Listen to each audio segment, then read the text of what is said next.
Hello my dear students, I am Prerna, your home science mentor. आप सभी का स्वागत है मेरे YouTube channel home science junction पे। और स्टूडेंट, आज की आप लोगों की जो क्लास है वो मैं लेकर आई हूँ आप लोगों की डिमांड पे। जो आपका DSSB डोमेस्टिक साइंस टीचर का जो आप लोगों का स्टूडेंट 2021 का जो ऑफिशियल पेपर है वो आज मैं आप लोगों को सॉल्व कराने वाली हूँ स्टूडेंट। तो आज हम उसके क्वेश्चंस को सॉल्व करेंगे और आइए देखते हैं स्टूडेंट्स के क्वेश्चन आप लोगों को कैसे लगते हैं। आप लोगों को एक्सप्लेनेशंस मैं क्वेश्चंस की दूंगी, समझाने की कोशिश करूंगी विद आंसर्स कि क्वेश्चन के आंसर क्या रहने वाले हैं। तो आइए स्टूडेंट इस वीडियो को शुरू करते हैं और आप लोगों को बताती हूँ स्टूडेंट्स कि आप लोगों के जो क्वेश्चन है किस तरह के क्वेश्चन पूछे गए थे आपके प्रीवियस एग्जाम यानी कि डोमेस्टिक साइंस टीचर का जो एग्जाम हुआ था स्टूडेंट, किस तरह के क्वेश्चंस आए थे, क्वेश्चंस का लेवल कैसा था, सिंपल था, मॉडरेट था, कैसा पैटर्न आप लोगों के एग्जाम का रहता है। आइए इसके बारे में भी आपको साथ साथ चीजें बताती जाऊंगी। तो स्टूडेंट ध्यान से देखिएगा। सबसे पहले तो भैया आप सभी का स्वागत करती हूँ मैं अपनी आज की क्लास में। And DSSB domestic science TGT official paper 2021 को हम लोग सॉल्व करने वाले हैं। तो स्टूडेंट आप लोगों को बता दूं कि पेपर जो आपका सेकंड पोर्शन ही रहता है यानी कि आपका डोमेस्टिक साइंस का पोर्शन रहता है, यहाँ पे आप लोगों के टोटल 100 क्वेश्चंस पूछे जाते हैं। ये बात आप लोग ध्यान रखिएगा। 100 क्वेश्चंस को स्टूडेंट डिवाइड किया जाता है 5 सेक्शंस में और हर सेक्शन से आपके 20 क्वेश्चंस दिए होते हैं। तो पहली चीज तो आप ये वाला पॉइंट बिल्कुल क्लियर रखिएगा। आइए आज का पहला क्वेश्चन देखते हैं और बताते हैं आप लोगों के कि क्वेश्चंस के आंसर क्या रहे थे। ये आपका स्टूडेंट एक ऑफिशियल पेपर है जहां से आप लोगों को मैं क्वेश्चंस करा रही हूँ। यही सेम क्वेश्चन आपके 2021 के पेपर में पूछे गए हैं, सो उसी का ये पेपर है। तो ध्यान से देखिए स्टूडेंट, फर्स्ट क्वेश्चन आप लोगों के सामने है। यदि कोई व्यक्ति आयोडीन की कमी से पीड़ित है तो उसे अवश्य ही खाना पीना चाहिए। अब यहाँ पे क्या लिखा है स्टूडेंट, एक व्यक्ति है जो कि आयोडीन की कमी है उस व्यक्ति के अंदर, उसे आयोडीन की पूर्ति करनी है, तो उस व्यक्ति को स्टूडेंट कैसा भोजन लेना चाहिए। तो आप लोगों के सामने देखिए यहाँ पे ऑप्शंस भी मेंशन है। इसको मैं यहाँ पे थोड़ा सा इरप कर देती हूँ, आप लोगों को अच्छे से विजिबल हो जाएगा स्टूडेंट्स। तो ध्यान से देखिएगा, उस व्यक्ति को कैसे भोज्य पदार्थ खाने चाहिए स्टूडेंट, क्या उनमें जड़ और कंद वाले खाने चाहिए, डार्क चॉकलेट्स को कंज्यूम करना चाहिए, फाइबर युक्त भोजन को खाना चाहिए, या फिर स्टूडेंट समुद्री भोजन को खाना चाहिए। तो ये ध्यान रखिएगा कि जब एक व्यक्ति आपका आयोडीन की कमी से पीड़ित है, ठीक है, इसका मतलब उसके अंदर जो आयोडीन आपका क्या है स्टूडेंट, एक मिनरल है, एक खनिज लवण है, उसकी अगर स्टूडेंट उसके अंदर कमी है तो वो जितने ज्यादा समुद्री भोज्य पदार्थों का सेवन करेगा उतना ही उसके लिए बेहतर रहेगा स्टूडेंट, क्योंकि ये भोज्य पदार्थ जो आपके सी फूड्स होते हैं स्टूडेंट्स, ये आप लोगों की मदद करते हैं क्योंकि इनमें आपका जो आयोडीन कंटेंट होता है वो बहुत अच्छी मात्रा में होता है। ये ध्यान रखिएगा कि आपके ऐसे भोज्य पदार्थ जो कि स्टूडेंट आपके सी फूड्स होते हैं उनमें आप लोगों का जो आयोडीन की मात्रा है वो बहुत ही अच्छी रहती है। तो आपको इनसे जो आयोडीन की कमी है या उससे संबंधित जो बीमारियां हैं वो नहीं होती है, डेफिशिएंसीज नहीं होती है। आइए नेक्स्ट क्वेश्चन की तरफ बढ़ते हैं स्टूडेंट। क्वेश्चन आप लोगों के सामने है, ध्यान से देखिएगा। क्वेश्चन है, भोजन को उबालते समय निम्नलिखित में से क्या नहीं करना चाहिए। तो ऑप्शंस आपके सामने है स्टूडेंट। पहले पानी को उबालें और फिर उसमें भोज्य पदार्थ को डालें।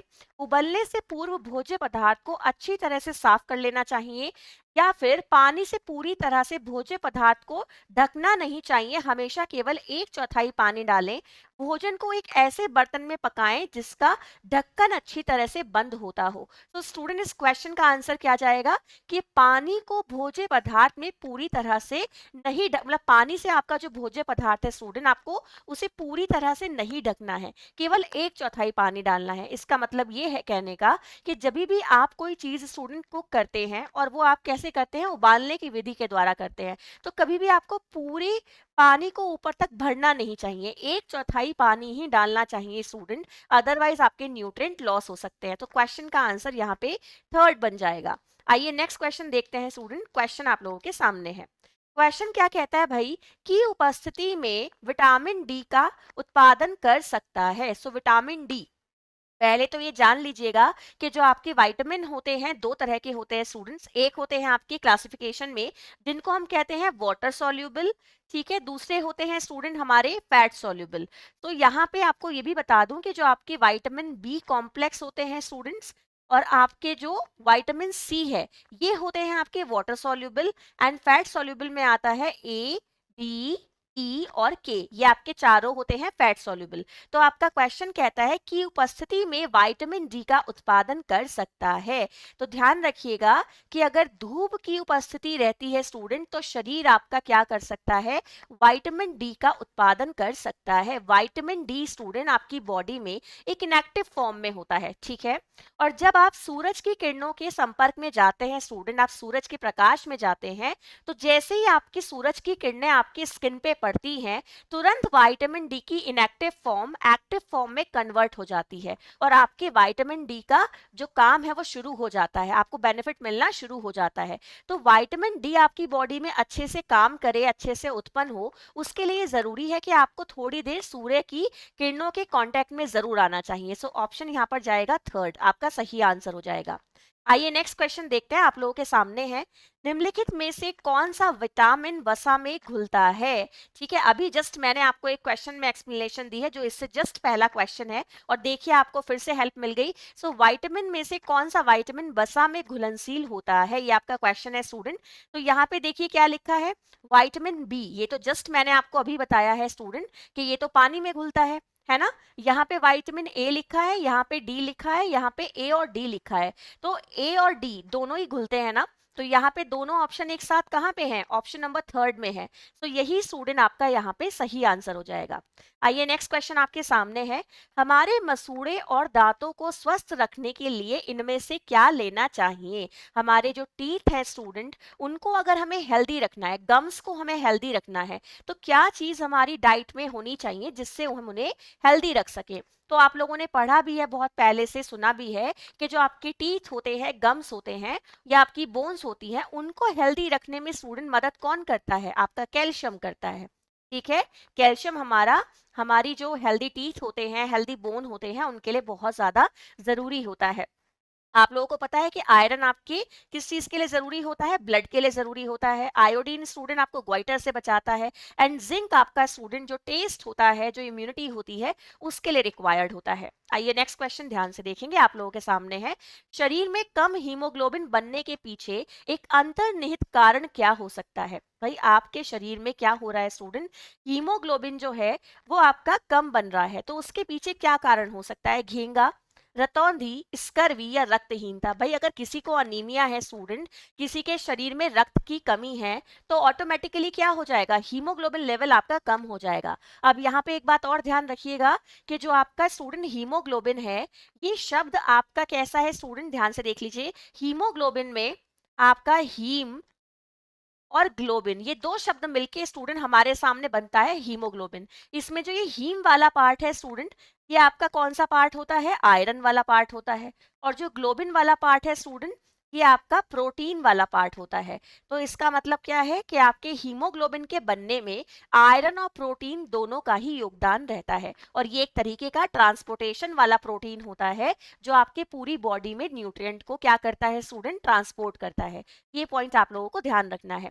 नेक्स्ट क्वेश्चन आपके सामने है, हीनता जन्य रोग मानव शरीर में होने के क्या कारण हो सकते हैं। ठीक है, शारीरिक गतिविधि का अभाव, कीटाणुओं की उपस्थिति, निर्जलीकरण और पोषक तत्वों की कमी।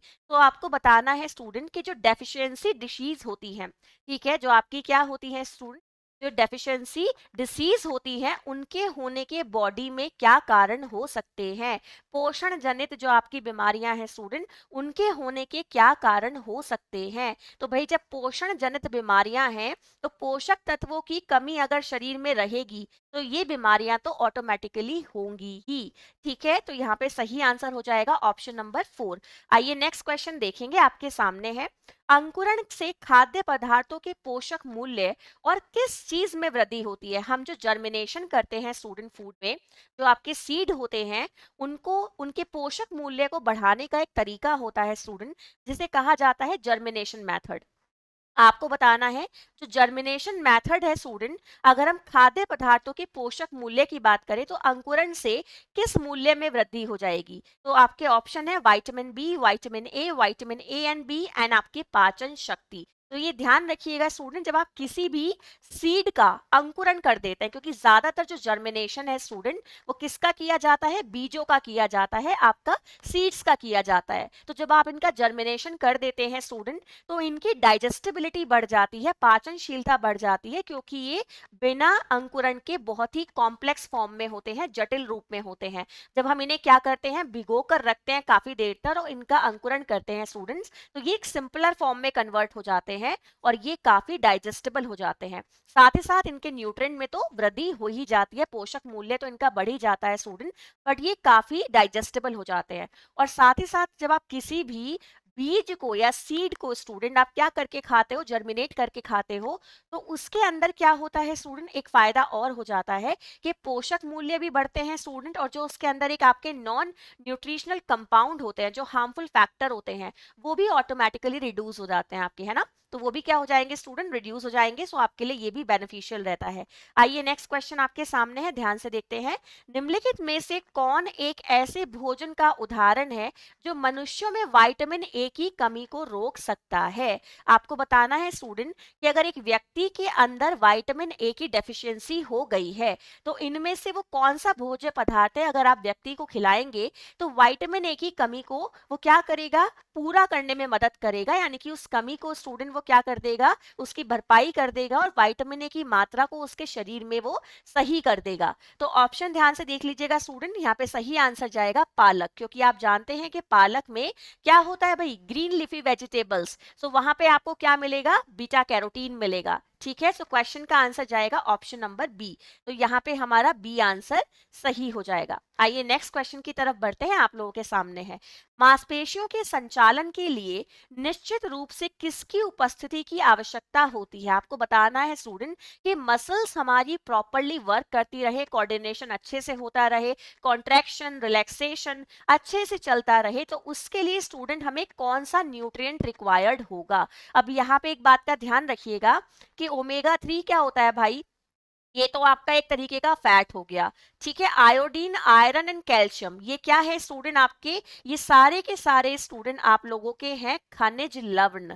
ठीक है, तो ये ध्यान रखिएगा, आपको बताना है कि मसल्स के प्रॉपर फंक्शनिंग के लिए क्या रिक्वायर्ड है। तो यहाँ सही आंसर जाएगा आप लोगों का कैल्शियम, जो आपकी मसल्स हैं उनकी प्रॉपर फंक्शनिंग के लिए रिक्वायर्ड होता है स्टूडेंट कैल्शियम। आइए नेक्स्ट क्वेश्चन की तरफ बढ़ेंगे एंड क्वेश्चन ध्यान से देखते हैं। क्वेश्चन है स्टूडेंट, दिए गए विकल्पों में खाद्य संवर्धन की विधि बताइएगा। आपको सीधे सीधे क्वेश्चन पूछ रहा है कि भाई हम किसी भी फूड प्रोडक्ट की न्यूट्रिटिव वैल्यू को इनहेंस कैसे कर सकते हैं, इनमें से वो कौन से मेथड हैं जिसके थ्रू आप क्या कर सकते हो, अपने फूड की क्वालिटी को इंप्रूव कर सकते हो। दिए गए भोज्य पदार्थ को आप कैसे कर सकते हो स्टूडेंट, अगर उसका पोषक मूल्य आपको बढ़ाना है, तो इनमें से कौन से मेथड अप्लाई किए जा सकते हैं। तो ऑप्शन ध्यान से देख लीजिएगा। फर्स्ट वन इज मिश्रण, सेकेंड इज खमीरीकरण एंड थर्ड वन इज अंकुरीकरण। तो ये ध्यान रखिएगा स्टूडेंट, ये तीनों ही मेथड आपके ऐसे होते हैं जिनको हम फूड की क्वालिटी को इंप्रूव करने के लिए यूज करते हैं। फर्स्ट वन इज मिश्रण। मिश्रण का मतलब क्या है स्टूडेंट, कॉम्बिनेशन मेथड। अगर हमारे किसी एक भोज्य पदार्थ में किसी पोषक तत्व की कमी है, तो उसके साथ कोई ऐसा दूसरा भोज्य पदार्थ ग्रहण करना जिसमें वो चीज मौजूद हो जो कि आपके पहले वाले भोज्य पदार्थ में अनुपस्थित हो, दोनों को मिक्स करके खाएंगे तो दोनों के पोषक मूल्य हमारे शरीर में क्या हो जाएंगे स्टूडेंट, विद्यमान मात्रा में चले जाएंगे, है ना, पोषक तत्व चले जाएंगे। तो हमें कॉम्बिनेशन मेथड का यूज करना चाहिए। फॉर एग्जाम्पल कि दाल में आपका क्या होता है, लाइसिन होता है ना, जो कि एक अमीनो अम्ल है, और चावल में क्या होता है स्टूडेंट, मिथायोनिन होता है। तो दाल और चावल को हमेशा साथ में खाया जाता है या फिर खिचड़ी बना के खाया जाता है। उससे क्या फायदा होगा, दोनों के पोषक तत्व आपको मिल रहे हैं। So this is a combination method. And another one is खमीरीकरण। खमीरीकरण क्या होता है स्टूडेंट, फर्मेंटेशन मेथड। आप फर्मेंटेशन मेथड के थ्रू आप पोषक मूल्य की वृद्धि करते हैं। जिन चीजों में विटामिन सी नहीं होता उनमें विटामिन सी इनहेंस हो जाता है, डाइजेस्टिबिलिटी बढ़ जाती है, फूड में वैरायटी आ जाती है। And the last one is अंकुरीकरण, जर्मिनेशन, जो जस्ट मैंने अभी आपको समझाया है कि जर्मिनेशन से आपके सीड इजीली डाइजेस्टिबल हो जाते हैं, वो कॉम्प्लेक्स फॉर्म से सिंपलर फॉर्म में कन्वर्ट हो जाते हैं। सो क्वेश्चन का आंसर जाएगा ऑप्शन नंबर सेकंड। आइए नेक्स्ट क्वेश्चन देखते हैं, आप लोगों के सामने है। अत्यधिक मात्रा में कार्बोहाइड्रेट लेने का परिणाम निम्न में से क्या हो सकता है? एक व्यक्ति है स्टूडेंट, वो excess amount of carbohydrate intake कर रहा है अपनी रेगुलर डाइट में, तो उसे इनमें से कौन सी डिसीज हो सकती है? देखिए यहाँ पे देखिएगा, कम वजन वाले अल्प भार, ठीक है। दूसरी बात, रक्तहीनता, सूखा रोग एंड मोटापा। तो ऑप्शन अगर मैं आपको इंग्लिश में समझाऊं तो क्या कहते हैं भाई, कम वजन वाले अल्प भार यानी कि अंडरवेट। तो कोई भी जो हाई कार्बोहाइड्रेट लेता है स्टूडेंट, वो अंडरवेट तो भाई कभी हो नहीं सकता, ठीक है। दूसरी बात, रक्तहीनता, अनीमिया का यहाँ कोई कनेक्शन नहीं है, ठीक है। सूखा रोग मतलब मरासमस, ये भी नहीं होगा स्टूडेंट, क्योंकि कार्बोहाइड्रेट तो ऑटोमेटिकली अधिक मात्रा में ली जा रही है। सो क्वेश्चन का आंसर क्या बनेगा स्टूडेंट? ओबेसिटी। आप लोगों को पता है कि जब आपकी बॉडी में एक्सेस कार्बोहाइड्रेट ली जाती है, वो भी सिंपलर फॉर्म में, तो स्टूडेंट आप लोगों को क्या हो जाता है? मोटापा हो जाता है। अब यहाँ पे एक पॉइंट ध्यान रखिएगा, जब सामान्य वजन से किसी का वजन 10% बढ़ जाता है तो वो स्थिति क्या कहलाती है? ओवरवेट कहलाती है। जब किसी का वजन स्टूडेंट सामान्य वजन से 20% बढ़ जाता है, तो वो स्थिति क्या कहलाती है? ओबेसिटी कहलाती है, मोटापा कहलाती है। और अगर किसी का वजन सामान्य वजन से 10% कम हो जाता है, तो वो स्थिति आपकी अंडरवेट कहलाती है, यानी कि अल्प पोषण कहलाती है। तो ये पॉइंट आप लोगों को याद रखेंगे तो थोड़ी सी और हेल्प मिलेगी और कुछ क्वेश्चंस को करने में। आइए नेक्स्ट क्वेश्चन देखते हैं, आप लोगों के सामने है। Which of the following is an outer fibrous layer of the human eye? आपको बताना है कि जो आपकी आंख का बाहरी जो कौन सा है स्टूडेंट? रेशेदार हिस्सा है, फिब्रस लेयर, यानी कि एक धारीदार रेशेदार जो आपकी एक स्टूडेंट परत है, वो आपकी आंख की कौन सी है? तो यहाँ पे सही आंसर क्या जाएगा स्टूडेंट? कॉर्निया। ध्यान से देख लीजिएगा, जो आपकी आंख में एक बाहरी परत होती है, एक आपकी फिब्रस लेयर यानी कि धागेदार जिसकी रचना हो, ऐसी जो लेयर है स्टूडेंट, वो आपकी कॉर्निया होती है, ठीक है। नेक्स्ट क्वेश्चन ध्यान से देखिए स्टूडेंट, निम्नलिखित में से कौन सी विधि शुष्क ताप से भोजन पकाने की विधि है? शुष्क ताप का मतलब क्या होता है? देखो पहले ये समझ लो, मैंने हमेशा बताया है कि भोजन पकाने की आपकी कुछ विधियां होती हैं। जैसे कि स्टूडेंट कुछ होते हैं आपके ड्राई हीट मेथड, ठीक है। कुछ होते हैं स्टूडेंट आपके मॉइस्ट मेथड, मॉइस्ट हीट कह सकते हो या मॉइस्ट मेथड कह सकते हो। यहाँ पे स्टूडेंट आपका ड्राई हीट में आपकी शुष्क क्या रहती है? ऊष्मा रहती है। यहाँ पे स्टूडेंट आपको नमी की जरूरत पड़ती है। और कुछ आपके कॉम्बिनेशन मेथड भी होते हैं जहाँ पे दोनों की जरूरत पड़ती है। तो क्वेश्चन क्या कह रहा है? निम्नलिखित में से कौन सी विधि शुष्क ताप से भोजन पकाने की विधि है? जब आप क्या करते हैं, ड्राई हीट से आप खाना पकाते हैं, तो वो विधि कौन सी होगी स्टूडेंट? सेकना और भूनना। यहाँ पे हम ड्राई हीट का इस्तेमाल कर रहे हैं, सेकने में भी और भूनने में भी। तो यहाँ पे दोनों में क्या जाएगा? पानी का इस्तेमाल तो नहीं हो रहा है ना, तो मॉइस्ट हीट मेथड तो ये हो नहीं सकता। ये आपका क्या हो जाएगा स्टूडेंट? ड्राई हीट मेथड हो जाएगा। आइए नेक्स्ट क्वेश्चन देखते हैं, आप लोगों के सामने है। निम्नलिखित में से कौन सा फोर्टिफाइड नमक में समृद्ध सामग्री है? भाई आपकी जो आयोडीन है स्टूडेंट, आयोडीन की डेफिशिएंसी को कंट्रोल करने के लिए हम जनरली क्या करते हैं? सॉल्ट को फोर्टिफाई कर देते हैं। फोर्टिफाइड का मतलब क्या है स्टूडेंट? कि जो सॉल्ट में नमक की, आपका जो नमक है, नमक में जो स्टूडेंट आयोडीन की मात्रा कम होती है, तो हम नमक को आयोडीन से फोर्टिफाइड कर देते हैं, है ना। उसके अंदर उसकी एक्स्ट्रा जो मात्रा है वो इंसर्ट करा देते हैं, जिससे कि आयोडीन की जो एक जरूरी हमारी आवश्यकता है वो पूरी होती रहे। तो हम क्या करेंगे यहाँ पे? निम्नलिखित में से कौन सा फोर्टिफाइड नमक में समृद्ध सामग्री है? अगर आपका नमक फोर्टिफाइड है तो उसमें क्या मिला हुआ होगा? उसमें स्टूडेंट आयोडीन मिला हुआ होगा। क्वेश्चन का आंसर जाएगा ऑप्शन नंबर 2, ठीक है। आगे नेक्स्ट क्वेश्चन की तरफ बढ़ते हैं। क्वेश्चन देखिएगा, यदि कोई व्यक्ति स्वस्थ चाहता है तब उसे अपने आहार में भरपूर मात्रा में विटामिन ए लेना चाहिए। तो स्टूडेंट इनमें से कौन सा वो ऑर्गन है, अगर मैं चाहूं कि भाई मेरा ये ऑर्गन अच्छा रहे, हेल्दी रहे, प्रॉपरली फंक्शनिंग में रहे, तो मुझे विटामिन ए लेना है। तो आखिर वो कौन सा ऑर्गन है स्टूडेंट जिसके लिए विटामिन ए मेरे लिए बहुत जरूरी रहेगा, जिससे मेरा वो ऑर्गन हेल्दी रह सके, प्रॉपर फंक्शनिंग कर सके? तो मेरा क्या रहेगा स्टूडेंट? आंखें। आंखों के लिए आप लोगों को पता है स्टूडेंट कि आपकी आईज के विजन के लिए विटामिन ए बहुत ज्यादा अच्छा होता है। आप जानते हैं कि विटामिन ए आपकी मदद करता है आपके नॉर्मल विजन के लिए। अगर ये आपकी डाइट में नहीं होता, आप लोग जानते हैं कि आपको रतौंधी, जिसे नाइट ब्लाइंडनेस के नाम से भी जाना जाता है ना, ऐसी बीमारियां हो जाती हैं जो आंखों से संबंधित है। आइए नेक्स्ट क्वेश्चन आपके सामने है, देखते हैं स्टूडेंट्स, निम्नलिखित में से कौन सा स्टूइंग का उपयुक्त वर्णन कर सकता है? सो स्टूइंग मेथड जो होता है स्टूडेंट, मैं आपको बता दूं कि स्टूइंग एक आपका कैसा मेथड है स्टूडेंट? ये भोजन पकाने पकाने की एक विधि है जिसको हम किस नाम से जानते हैं स्टूडेंट? ये आपका मॉइस्ट मेथड होता है, ठीक है। यहाँ पे स्टूडेंट जो ये स्टूइंग मेथड है, यहाँ पे भोजन को नमी के माध्यम से पकाया जाता है, यानी कि यहाँ पे जो माध्यम है भोजन को पकाने का वो जल होता है। इतना आप ध्यान रखिएगा। क्वेश्चन देखिए स्टूडेंट, निम्नलिखित में से कौन सा स्टूइंग का उपयुक्त वर्णन कर सकता है? तो स्टूइंग का स्टूडेंट उपयुक्त वर्णन कौन करेगा? कि आप उच्च तापमान पे थोड़े पानी के साथ चीजों को पकाइएगा, ठीक है।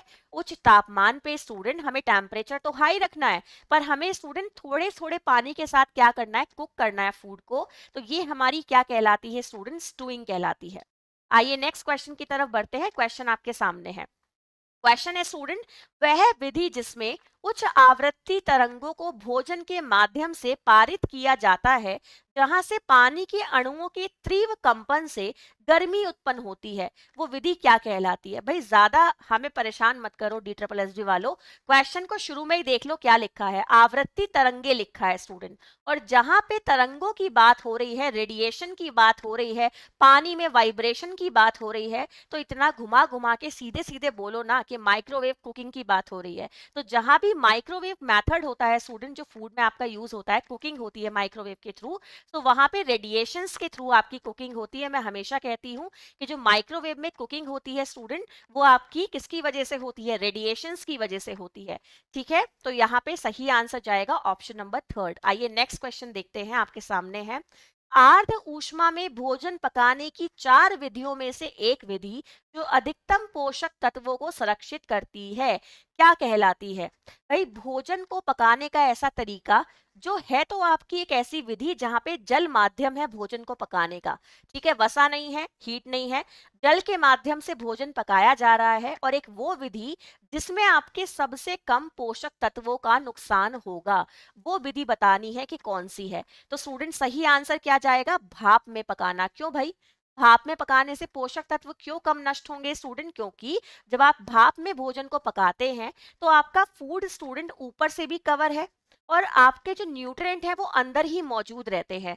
भोजन आपका डायरेक्ट पानी के कांटेक्ट में भी नहीं आता है ना, वो पानी से आपका इनडायरेक्ट कांटेक्ट में रहता है। तो न्यूट्रिएंट के कंजर्व होने के चांसेस ज्यादा रहते हैं और लॉस होने के चांसेस यहाँ पे कम रहते हैं। सो दैट्स व्हाई आंसर जाएगा ऑप्शन नंबर थर्ड। आइए नेक्स्ट क्वेश्चन देखते हैं स्टूडेंट्स, निम्नलिखित में से कौन सा कारण विटामिन ए की महत्वपूर्णता को दर्शाता है? आपको बताना है कि भाई इन सारी चीजों में से आप किसको देखकर ये कह सकते हो कि अगर मैं विटामिन ए खाती तो मुझे ये ना होता। तो ऑप्शन देख लीजिए स्टूडेंट, कब्ज को रोकता है। भाई कब्ज का तो सीधा सीधा कनेक्शन किससे होता है? फाइबर से होता है। आपको अगर कॉन्स्टिपेशन है सो फाइबर कंज्यूम कीजिएगा, वो खुद ब खुद सही हो जाएगा। एनीमिया को रोकता है, इससे तो भाई आयरन कनेक्टेड है। स्कर्वी को रोकता है, इससे तो विटामिन सी कनेक्टेड है। सो क्वेश्चन का आंसर क्या जाएगा? रतौंधी को रोकता है। अभी जस्ट मैंने बताया था ना कि आपकी आंखों से संबंधित जितनी भी समस्याएं होती हैं उनको रोकने के लिए मेन इंपॉर्टेंट रोल प्ले करने वाला विटामिन ए है। आप लोगों ने सुना भी होगा, पूरा सीक्वेंस होता है स्टूडेंट, जहां पे हम पढ़ते हैं नाइट ब्लाइंडनेस, आपका कॉर्नियल सिरोसिस, आपका कॉर्नियल स्कार, आपका केरेटोमलेशिया, बाइट और स्पॉट, ये सारे के सारे नाम आप लोगों ने सुने हैं। पूरी विटामिन ए डेफिशिएंसी का पूरा आपका सिम्टम्स होते हैं स्टूडेंट, जो कि आंखों से संबंधित है। क्वेश्चन आप लोगों के सामने है, निम्नलिखित विकल्पों में से मेयोनीज में प्रयुक्त सही पाइसीकरण चुनिएगा। अब देखो स्टूडेंट, यहाँ पे एक क्वेश्चन कह रहा है कि आप जो मेयोनीज बनाते हैं, मेयोनीज में एक इमल्सिफायर के तौर पे आप किस चीज का इस्तेमाल करते हैं?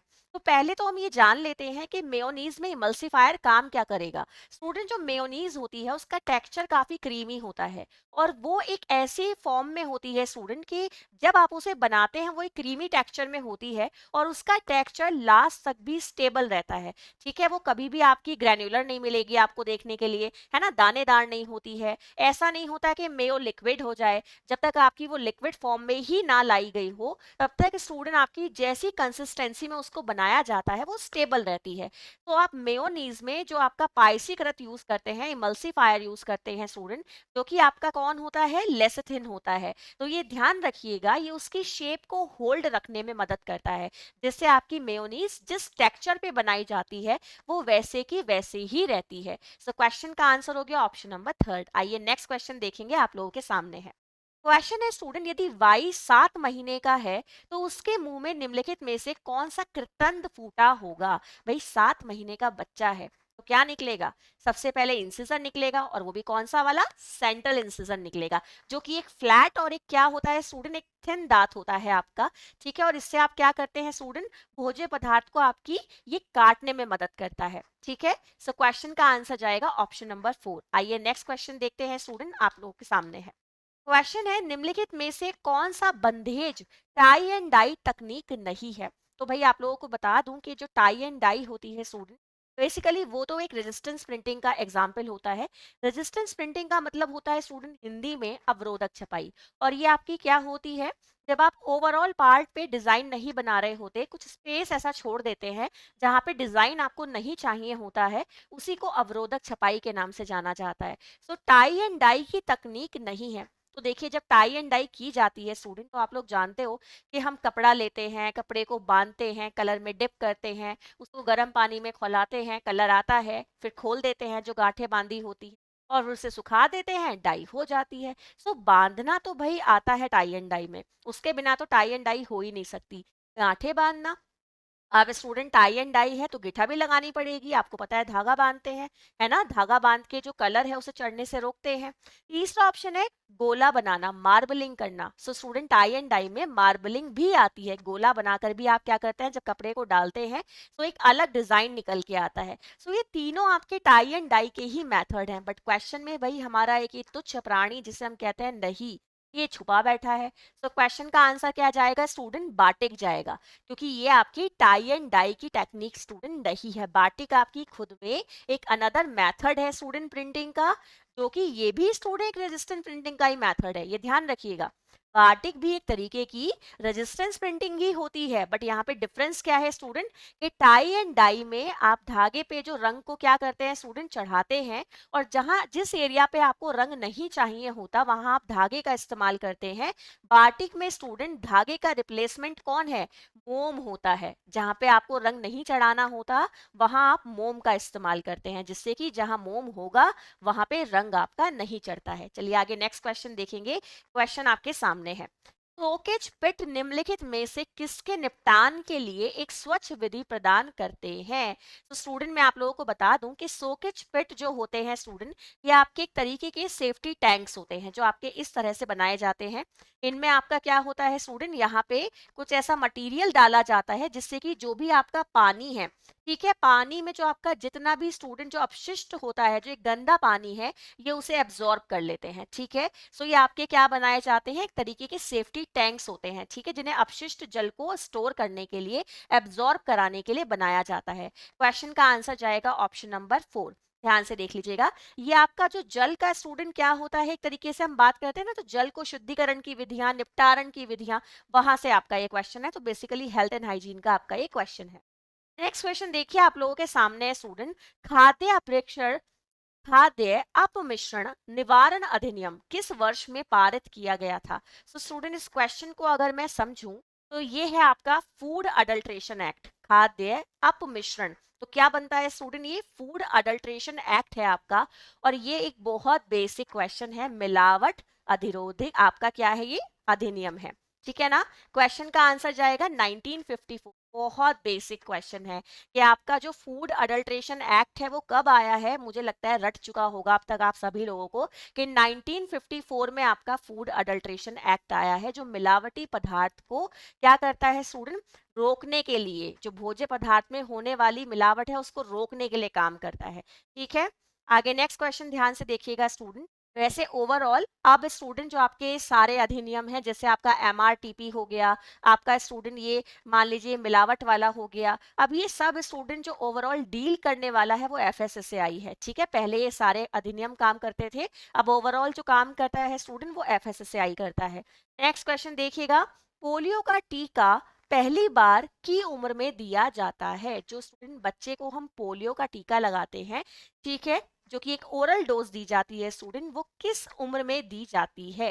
तो क्वेश्चन का आंसर क्या आ जाएगा स्टूडेंट? 6 सप्ताह। बच्चे के जन्म के 6 सप्ताह के बाद आपको क्या करना होता है? 6 सप्ताह के अंदर अंदर, बल्कि मैं कहूँ तो 6 सप्ताह के अंदर अंदर आपको बच्चे को जो पोलियो ड्रॉप होती है वो पिलानी होती है। ठीक है, आगे नेक्स्ट क्वेश्चन देखिए स्टूडेंट, आप लोगों के सामने है। जो आपका जाइगोट होता है, ठीक है, वो किसकी परत से जुड़ा रहता है, आपको बताना है। जो आपका जाइगोट है स्टूडेंट, वो आपका जो क्या रहता है, अटैच रहता है, वो किसकी वॉल से अटैच रहता है। तो ये ध्यान रखिएगा स्टूडेंट, जो आपका फर्टिलाइजेशन का प्रोसेस है वो आपका फैलोपियन ट्यूब में होता है। पहली बात तो ये ध्यान रखिएगा, ठीक है, जिसे हम नलों के नाम से भी जानते हैं। सो स्टूडेंट, जो फर्टिलाइजेशन होगा किसकी वजह से होता है स्टूडेंट, आपको पता है, एक आपका क्या रहता है, एक मेल जाइमेट्स रहता है, एक फीमेल जाइमेट्स रहता है। दोनों मिलके क्या होते हैं स्टूडेंट, फर्टिलाइजेशन होता है, वो फैलोपियन ट्यूब में होगा। और जब ये फर्टिलाइजेशन हो जाता है तो जाइगोट मूव कर लेता है और चला जाता है आपके कहाँ, यूट्रस में, और वहां जाके वॉल से अटैच हो जाता है। बाकी ग्रोथ उसकी वहीं पे आपकी शुरू हो जाएगी। तो यहाँ पे क्वेश्चन का आंसर जाएगा ऑप्शन नंबर 4। आइए नेक्स्ट क्वेश्चन की तरफ बढ़ते हैं। क्वेश्चन आप लोगों के सामने है। निम्नलिखित में से कौन सा दाल में पाया जाने वाला अवरोधक पदार्थ है। तो पहले हम एलिमिनेशन देख लेते हैं एक बार। देखिए पेप्सिन तो स्टूडेंट आपका एक एंजाइम होता है, तो ये तो आंसर होने वाला है नहीं। ठीक है, बायोटिन स्टूडेंट आप लोग जानते हैं, बायोटिन क्या है, आपको पता है कि बायोटिन एक तरीके का स्टूडेंट क्या होता है, आपका विटामिन होता है। ठीक है, सो ये भी आंसर होने वाला नहीं है। ठीक है, नेक्स्ट है स्टूडेंट आपका एविडिन। एविडिन क्या है स्टूडेंट, एक तरीके का प्रोटीन है जो कि एग में पाया जाता है, तो ये भी आंसर नहीं होगा। सो एलिमिनेशन जब लगा ही दिया भाई, तो ट्रिप्सिन इनहिबिटर आपको आंसर मिल गया है, ऑप्शन नंबर 2 आपका आंसर है। और ये स्टूडेंट, जो ट्रिप्सिन इनहिबिटर होते हैं, ये एक तरीके के प्रोटीन है। और अच्छी बात यह है स्टूडेंट कि दोस्त दोस्त का दुश्मन बन गया, कि ये खुद ट्रिप्सिन इनहिबिटर एक प्रोटीन है और ये बॉडी में प्रोटीन को ही एब्जॉर्ब होने नहीं देते हैं। ठीक है, तो बन गया ना, दोस्त दोस्त देखो दुश्मन हो गया। और स्टूडेंट ये क्या करते हैं, ज्यादातर आपके सोयाबीन में और लीमा बीन्स में पाए जाते हैं।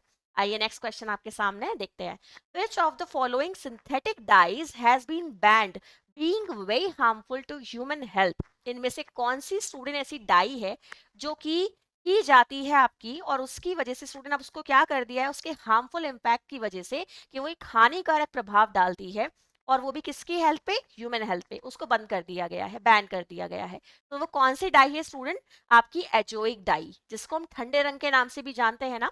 तो वो आपकी क्या है student, azoic colour, azoic dye, आप कुछ भी कह सकते हैं, उसको बैन कर दिया गया है, क्योंकि उसके अंदर जो कार्सिनोजेनिक आपके कंपाउंड होते हैं वो पाए जाते हैं, क्योंकि कैंसर को बढ़ाने में वो मदद करती है, इसलिए स्टूडेंट उसको बैन कर दिया गया है। ठीक है, एंड ये इन्वायरमेंट आपकी जो एक फ्रेंडली है वो भी नहीं होती। चलिए आगे नेक्स्ट क्वेश्चन ध्यान से देखेंगे, आप लोगों के सामने है। क्वेश्चन है भाई, निम्नलिखित में से कौन सा एक सॉकेट में एक से अधिक विद्युत उपकरण लगाने का परिणाम है। एक सॉकेट है मेरे पास, मैंने उसमें बहुत सारे प्लग एक साथ इंसर्ट कर दिए, क्या होगा, कुछ ना कुछ तो गड़बड़ होगा। यह सॉकेट की उम्र को बढ़ाएगा, सॉकेट की उम्र बढ़ जाएगी स्टूडेंट, एक साथ मल्टीपल बहुत सारे अगर प्लग्स लग जाएंगे तो उम्र बढ़ जाएगी, बिल्कुल नहीं बढ़ेगी, है ना, कुछ ब्लंडर होगा। तो यह तारों को उलझा देता है, देखो ये तो हो सकता है ना, तार आपके उलझ तो जाएंगे ना, ऐसा मैस तो क्रिएट होता ही है। एंड प्रत्येक में कम बिजली का प्रभाव होगा, ऐसा भी नहीं होगा भाई। तो क्या देखने के लिए मिलेगा, यह आकस्मिक आग लगने का मौका दे सकता है। आपको क्वेश्चन ही क्या कह रहा था स्टूडेंट, ये आपका एक सॉकेट में एक से अधिक विद्युत उपकरण लगाने का परिणाम। तो स्टूडेंट अगर आप एक ही सॉकेट में बहुत सारे क्या लगा देते हैं, प्लग लगा देते हैं, तो कहीं ना कहीं आपका क्या रहेगा, कोई ऐसी दुर्घटना होने के चांसेस हो जाएंगे, क्योंकि स्टूडेंट हो सकता है शॉर्ट सर्किट हो जाए, है ना, कुछ प्रॉब्लम हो जाए, तो आप लोगों के लिए एक बड़ा ब्लंडर क्रिएट हो सकता है। आगे नेक्स्ट क्वेश्चन देखिएगा। यदि कपड़ों को ठीक से नहीं धोया जाता है तो वो क्या बन जाते हैं। देखो कपड़ों को धोगे नहीं ना, तो कभी भी चमकदार तो बनने वाले हैं नहीं स्टूडेंट, ऐसा तो कोई कपड़ा ही नहीं बना के धो नहीं और वो चमकदार रहे, तो ये तो आपका एलिमिनेट हो गया। ठीक है, ये धूसर, धूसर तो ये भाई बड़ा अजीब वर्ड है, आपका समझ सकते हो कि आपका कैसा हो जाएगा, थोड़ा डल हो जाएगा। ठीक है, सो दिस इज धूसर। एंड नीला, नीला कैसे होगा भाई, नीला तो नहीं होगा। हाँ इतना है, अगर कपड़ों को ठीक से नहीं धुलोगे या नहीं धुलोगे तो वो पीले जरूर पड़ जाते हैं, तो पीला मान लीजिएगा आप, कि अगर कपड़ों को नहीं धुलेंगे ठीक से तो कपड़ा पीला पड़ जाता है। और ये फैक्ट एक्चुअली, अगर आप कॉटन के कपड़े की बात कर लो, तो अगर आप ठीक से नहीं धुलते हो ना स्टूडेंट, या अगर आप उसकी जो धुलाई कर रहे हैं वो एक प्रॉपर मैनर में नहीं हो रही, कि भाई अच्छे से उसे डिप करना, उसके बाद अच्छे से वॉश करना, अच्छे से उसको सुखाना, वो भी ऐसे सुखाना जो कि उसके लिए बोला जाता है कि भाई इस तरह से सुखाना चाहिए, अच्छे से उसकी ब्लूइंग करना, स्टार्चिंग करना, सो ऑटोमेटिकली वो पीला पड़ जाता है। तो क्वेश्चन का आंसर जाएगा आपका येलो पड़ जाएगा। नेक्स्ट क्वेश्चन देखो भाई, मोच का इलाज करते समय ठंडा पानी क्यों लगाया जाता है। क्या घायल हिस्से में रक्त प्रवाह को बढ़ाने के लिए, अगर आप ठंडा पानी लगाओगे तो रक्त प्रवाह कैसे बढ़ेगा? नहीं बढ़ेगा ना। दूसरी बात, डब्ल्यूबीसी को बढ़ाने के लिए आप ठंडे पानी का और डब्ल्यूबीसी का और मोच का दूर दूर तक कोई कनेक्शन नहीं है ना। जैसे कि स्टूडेंट आपका लाल मिर्च का और चाइनीज फूड का कोई कॉम्बिनेशन नहीं।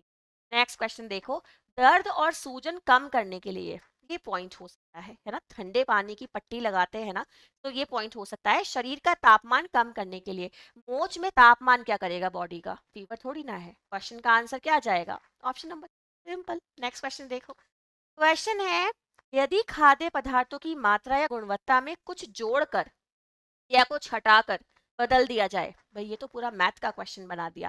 खाद्य पदार्थ में क्या करना है? कुछ जोड़ देना है, यानी मैंने कुछ प्लस कर दिया। कुछ हटा देना है, मैंने कुछ माइनस भी कर दिया।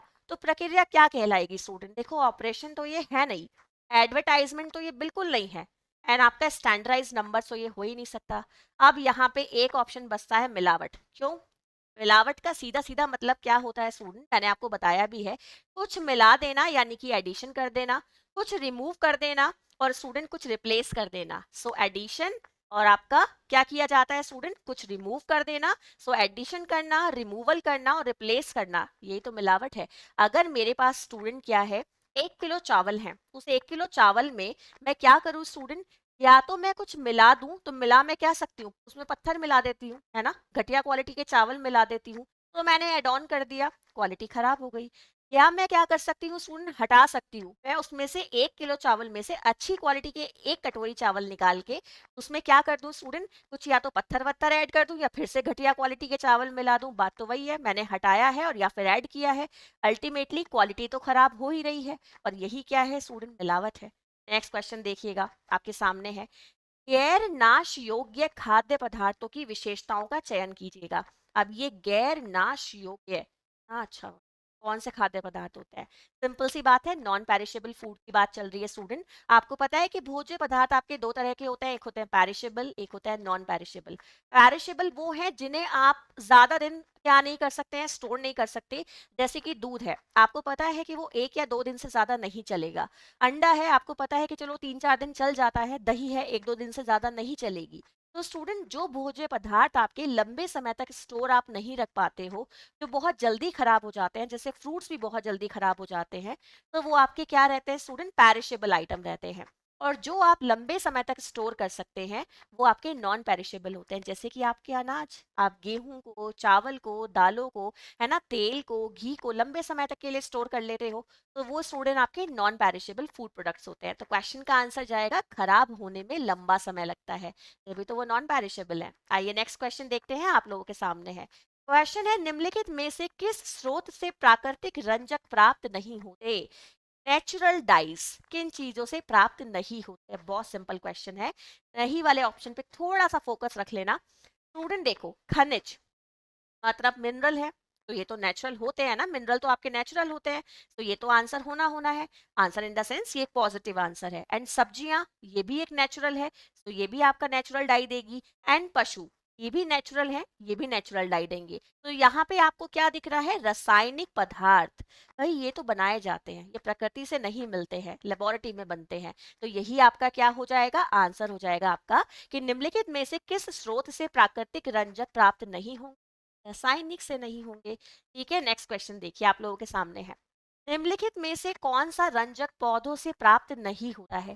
वेट डाई, मेहंदी, आपका मदार प्लांट एंड नील। सो स्टूडेंट यहाँ पे ध्यान से देख लीजिएगा, ये तीनों आपके स्टूडेंट पौधों से प्राप्त होने वाले हैं। और ये वेट तो आप लोग बहुत अच्छे से जानते हैं स्टूडेंट, जो वेट डाई होती है, जहाँ पे आप लोगों ने इंडिगो का नाम भी सुना होगा। सो यही वो डाई है स्टूडेंट जो आपकी पौधों से प्राप्त नहीं होती। ठीक है, और यहाँ पे स्टूडेंट आप लोगों को देखिए सामने दिख रहा है, मेहंदी, मंजिष्ठा एंड नील। तो ये जो मंजिष्ठा वर्ड यूज किया गया है, एक मदार प्लांट होता है स्टूडेंट, उसके लिए यूज किया गया है। आइए नेक्स्ट क्वेश्चन आपके सामने है। क्वेश्चन है, घर पर भोजन को संरक्षित करने की इनमें से कौन सी विधि है? भोजन को उच्च तापमान पे उदासित करके रखना, नमक डाल के रखना, खाद्य पदार्थों को जल में रखना या भोजन को कम तापमान पे उदासित करके रखना। आप स्टूडेंट भोजन को कम टेम्परेचर पे रख लीजिएगा, भोजन आपका खुद ब खुद क्या रहता है, सुरक्षित रहता है। अगर हम कम तापमान पे भोजन को स्टोर कर लेते हैं तो ऑटोमेटिकली वो क्या रहता है स्टूडेंट, हमारे पास सिक्योर रहता है।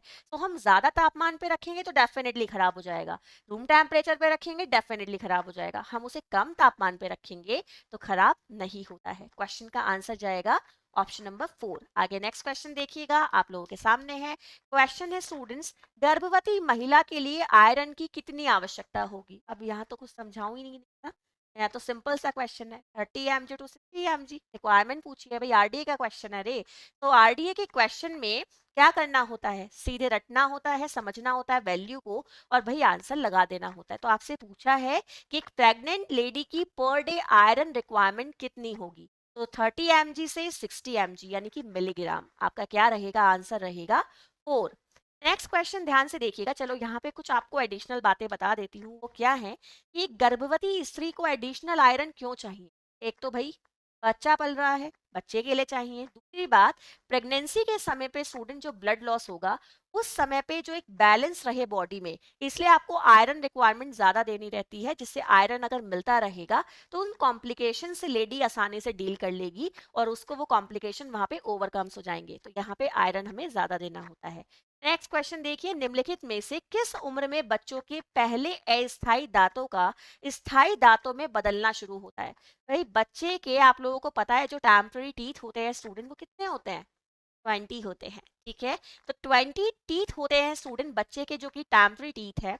और बच्चे की स्टूडेंट जब 6 से 8 साल की जो ये उम्र होती है, यहाँ पे रिप्लेसमेंट शुरू हो जाता है कि टेम्पररी टीथ उसके टाटा बाय बाय करने लग जाते हैं और जो उसके परमानेंट टीथ है स्टूडेंट वो हाय हेलो करने लग जाते हैं। तो यही आपका क्वेश्चन का आंसर होगा। नेक्स्ट क्वेश्चन देखिए, आप लोगों के सामने है। क्वेश्चन है स्टूडेंट, बढ़ता हुआ भ्रूण निम्नलिखित में से किस कारक से प्रभावित होता है। स्टूडेंट जो भ्रूण है, ठीक है, बच्चा मान लीजिए, जो स्टूडेंट वो क्या हो रहा है, उसकी ग्रोथ हो रही है, वो बढ़ रहा है। तो कौन से ऐसे फैक्टर हैं जो आपके भ्रूण की ग्रोथ को प्रभावित करेंगे। ऑप्शन ध्यान से देख लीजिएगा, माँ का आहार यानी कि mothers nutrition, and another one is माँ की भावनात्मक स्थिति, माँ का जो एक मेंटल स्टेटस है स्टूडेंट, एक इमोशनल लेवल है उसका, जो स्टूडेंट आपकी फीलिंग्स हैं, जो उसका मेंटल लेवल है, एंड माता की आयु यानी कि मदर्स एज। तो ये ध्यान रखिएगा कि जो बच्चा पल रहा है स्टूडेंट गर्भ में, ऐसा नहीं है कि सिर्फ माँ की हेल्थ उसे अफेक्ट करती है, कि उसने जो भोजन खाया है वो अफेक्ट करेगा। ईच एंड एवरीथिंग उसको क्या करता है स्टूडेंट, क्योंकि वो मदर से कनेक्टेड है, तो हर चीज प्रभावित करेगी। माँ क्या सोच रही है, अगर माँ तनाव में है तो बच्चा स्टूडेंट उस पर नेगेटिव इम्पैक्ट पड़ जाएगा। माँ की जो स्थिति है ना, शारीरिक स्थिति कैसी है, माँ कैसा भोजन ले रही है, माँ की जो उम्र है वो कितनी है, माँ किसी तरह की जो आपकी ऐसी चीजें होती हैं जो टॉक्सिक चीजें होती हैं, जैसे कि आपके कोई किसी तरह की ड्रिंकिंग स्मोकिंग, ये सब तो नहीं करती है, हर चीज प्रभाव डालती है। सो क्वेश्चन का आंसर बनेगा ऑप्शन नंबर 4। और ये क्लास को शुरू करेंगे, फर्स्ट क्वेश्चन देखते हैं जो आपका डिसिप्लिन 3 का है। क्वेश्चन है स्टूडेंट, निम्नलिखित में से कौन सा कथन परिपक्वता और सीखने के संबंध में सत्य नहीं है। तो मैं हमेशा कहती हूँ कि जहां नहीं वाला ये पॉइंट होता है इसको जरूर देख लिया कीजिएगा अच्छे से। क्वेश्चन है कि परिपक्वता और सीखने यानी कि मैचुरेशन और लर्निंग है ना, उनसे कनेक्टेड नहीं है। तो आंसर देखिएगा, सीखना वह विकास है जो प्रयासों और अभ्यासों से आता है। ठीक है, ये बात सच है कि जो सीखा जाता है स्टूडेंट, जो लर्निंग है वो आपको प्रैक्टिस से ही आती है। तो ये वाला स्टेटमेंट तो एक पॉजिटिव स्टेटमेंट है। विकास परिपक्वता और सीखने का उत्पाद है। जब आप लगातार लर्निंग करते हैं, लगातार आप मेच्योरिटी आपके अंदर आती जाती है, तो आपका डेवलपमेंट खुद ब खुद होता जाता है। सो ये भी एक क्या है स्टूडेंट, पॉजिटिव स्टेटमेंट है। परिपक्वता एक निश्चित बिंदु से आगे नहीं जाती है। एक इंसान जब एक बार फुल्ली मेच्योर्ड हो जाता है, फिर स्टूडेंट वो आगे नहीं बढ़ता है, उसकी मेच्योरिटी वहीं पे रुक जाती है और वो कंप्लीट हो जाती है। तो ये भी पॉइंट आपका एक पॉजिटिव स्टेटमेंट है। बट क्वेश्चन में मांगा गया है नेगेटिव स्टेटमेंट, जो कि रिलेटेड नहीं है, संबंध में नहीं है। सो सीखना व्यक्ति की आनुवांशिक विरासत से आता है। ये स्टूडेंट यहाँ पे सही आंसर होगा। क्यों? क्योंकि सीखना जो है, लर्निंग है, उसमें आपके आनुवांशिक विरासत का कोई रोल नहीं होता है स्टूडेंट। व्यक्ति जैसे जैसे सीखता है वो चीजें स्टूडेंट डिपेंड करेंगी उसकी इंडिविजुअल डिफरेंसेस पे, उसके सीखने की क्षमता पे, साथ ही साथ वो किस तरह की प्रैक्टिसेस अडॉप्ट कर रहा है, इन सब चीजों पे करेगी। तो सीखना व्यक्ति की आनुवांशिक विरासत नहीं है, आपको हेरिडिटी से नहीं मिला है कि आप कितना सीखोगे। इंपॉर्टेंट ये है कि आपको हेरिडिटी से भले ही 0 भी मिला है स्टूडेंट, तभी भी आप अगर प्रैक्टिस कर रहे हैं लगातार, आप खुद को इंप्रूव करना चाहते हैं, तो आप बहुत कुछ सीख सकते हैं। क्वेश्चन का आंसर बनेगा यहाँ पे 4। आइए नेक्स्ट क्वेश्चन आप लोगों के सामने है स्क्रीन पे, हम लोग ध्यान से देखते हैं। क्वेश्चन है स्टूडेंट, निम्नलिखित में से कौन सा कथन बच्चे के विकास के लिए सही नहीं है। अगेन ये एक नेगेटिव स्टेटमेंट आपको यहाँ पे चुनना है।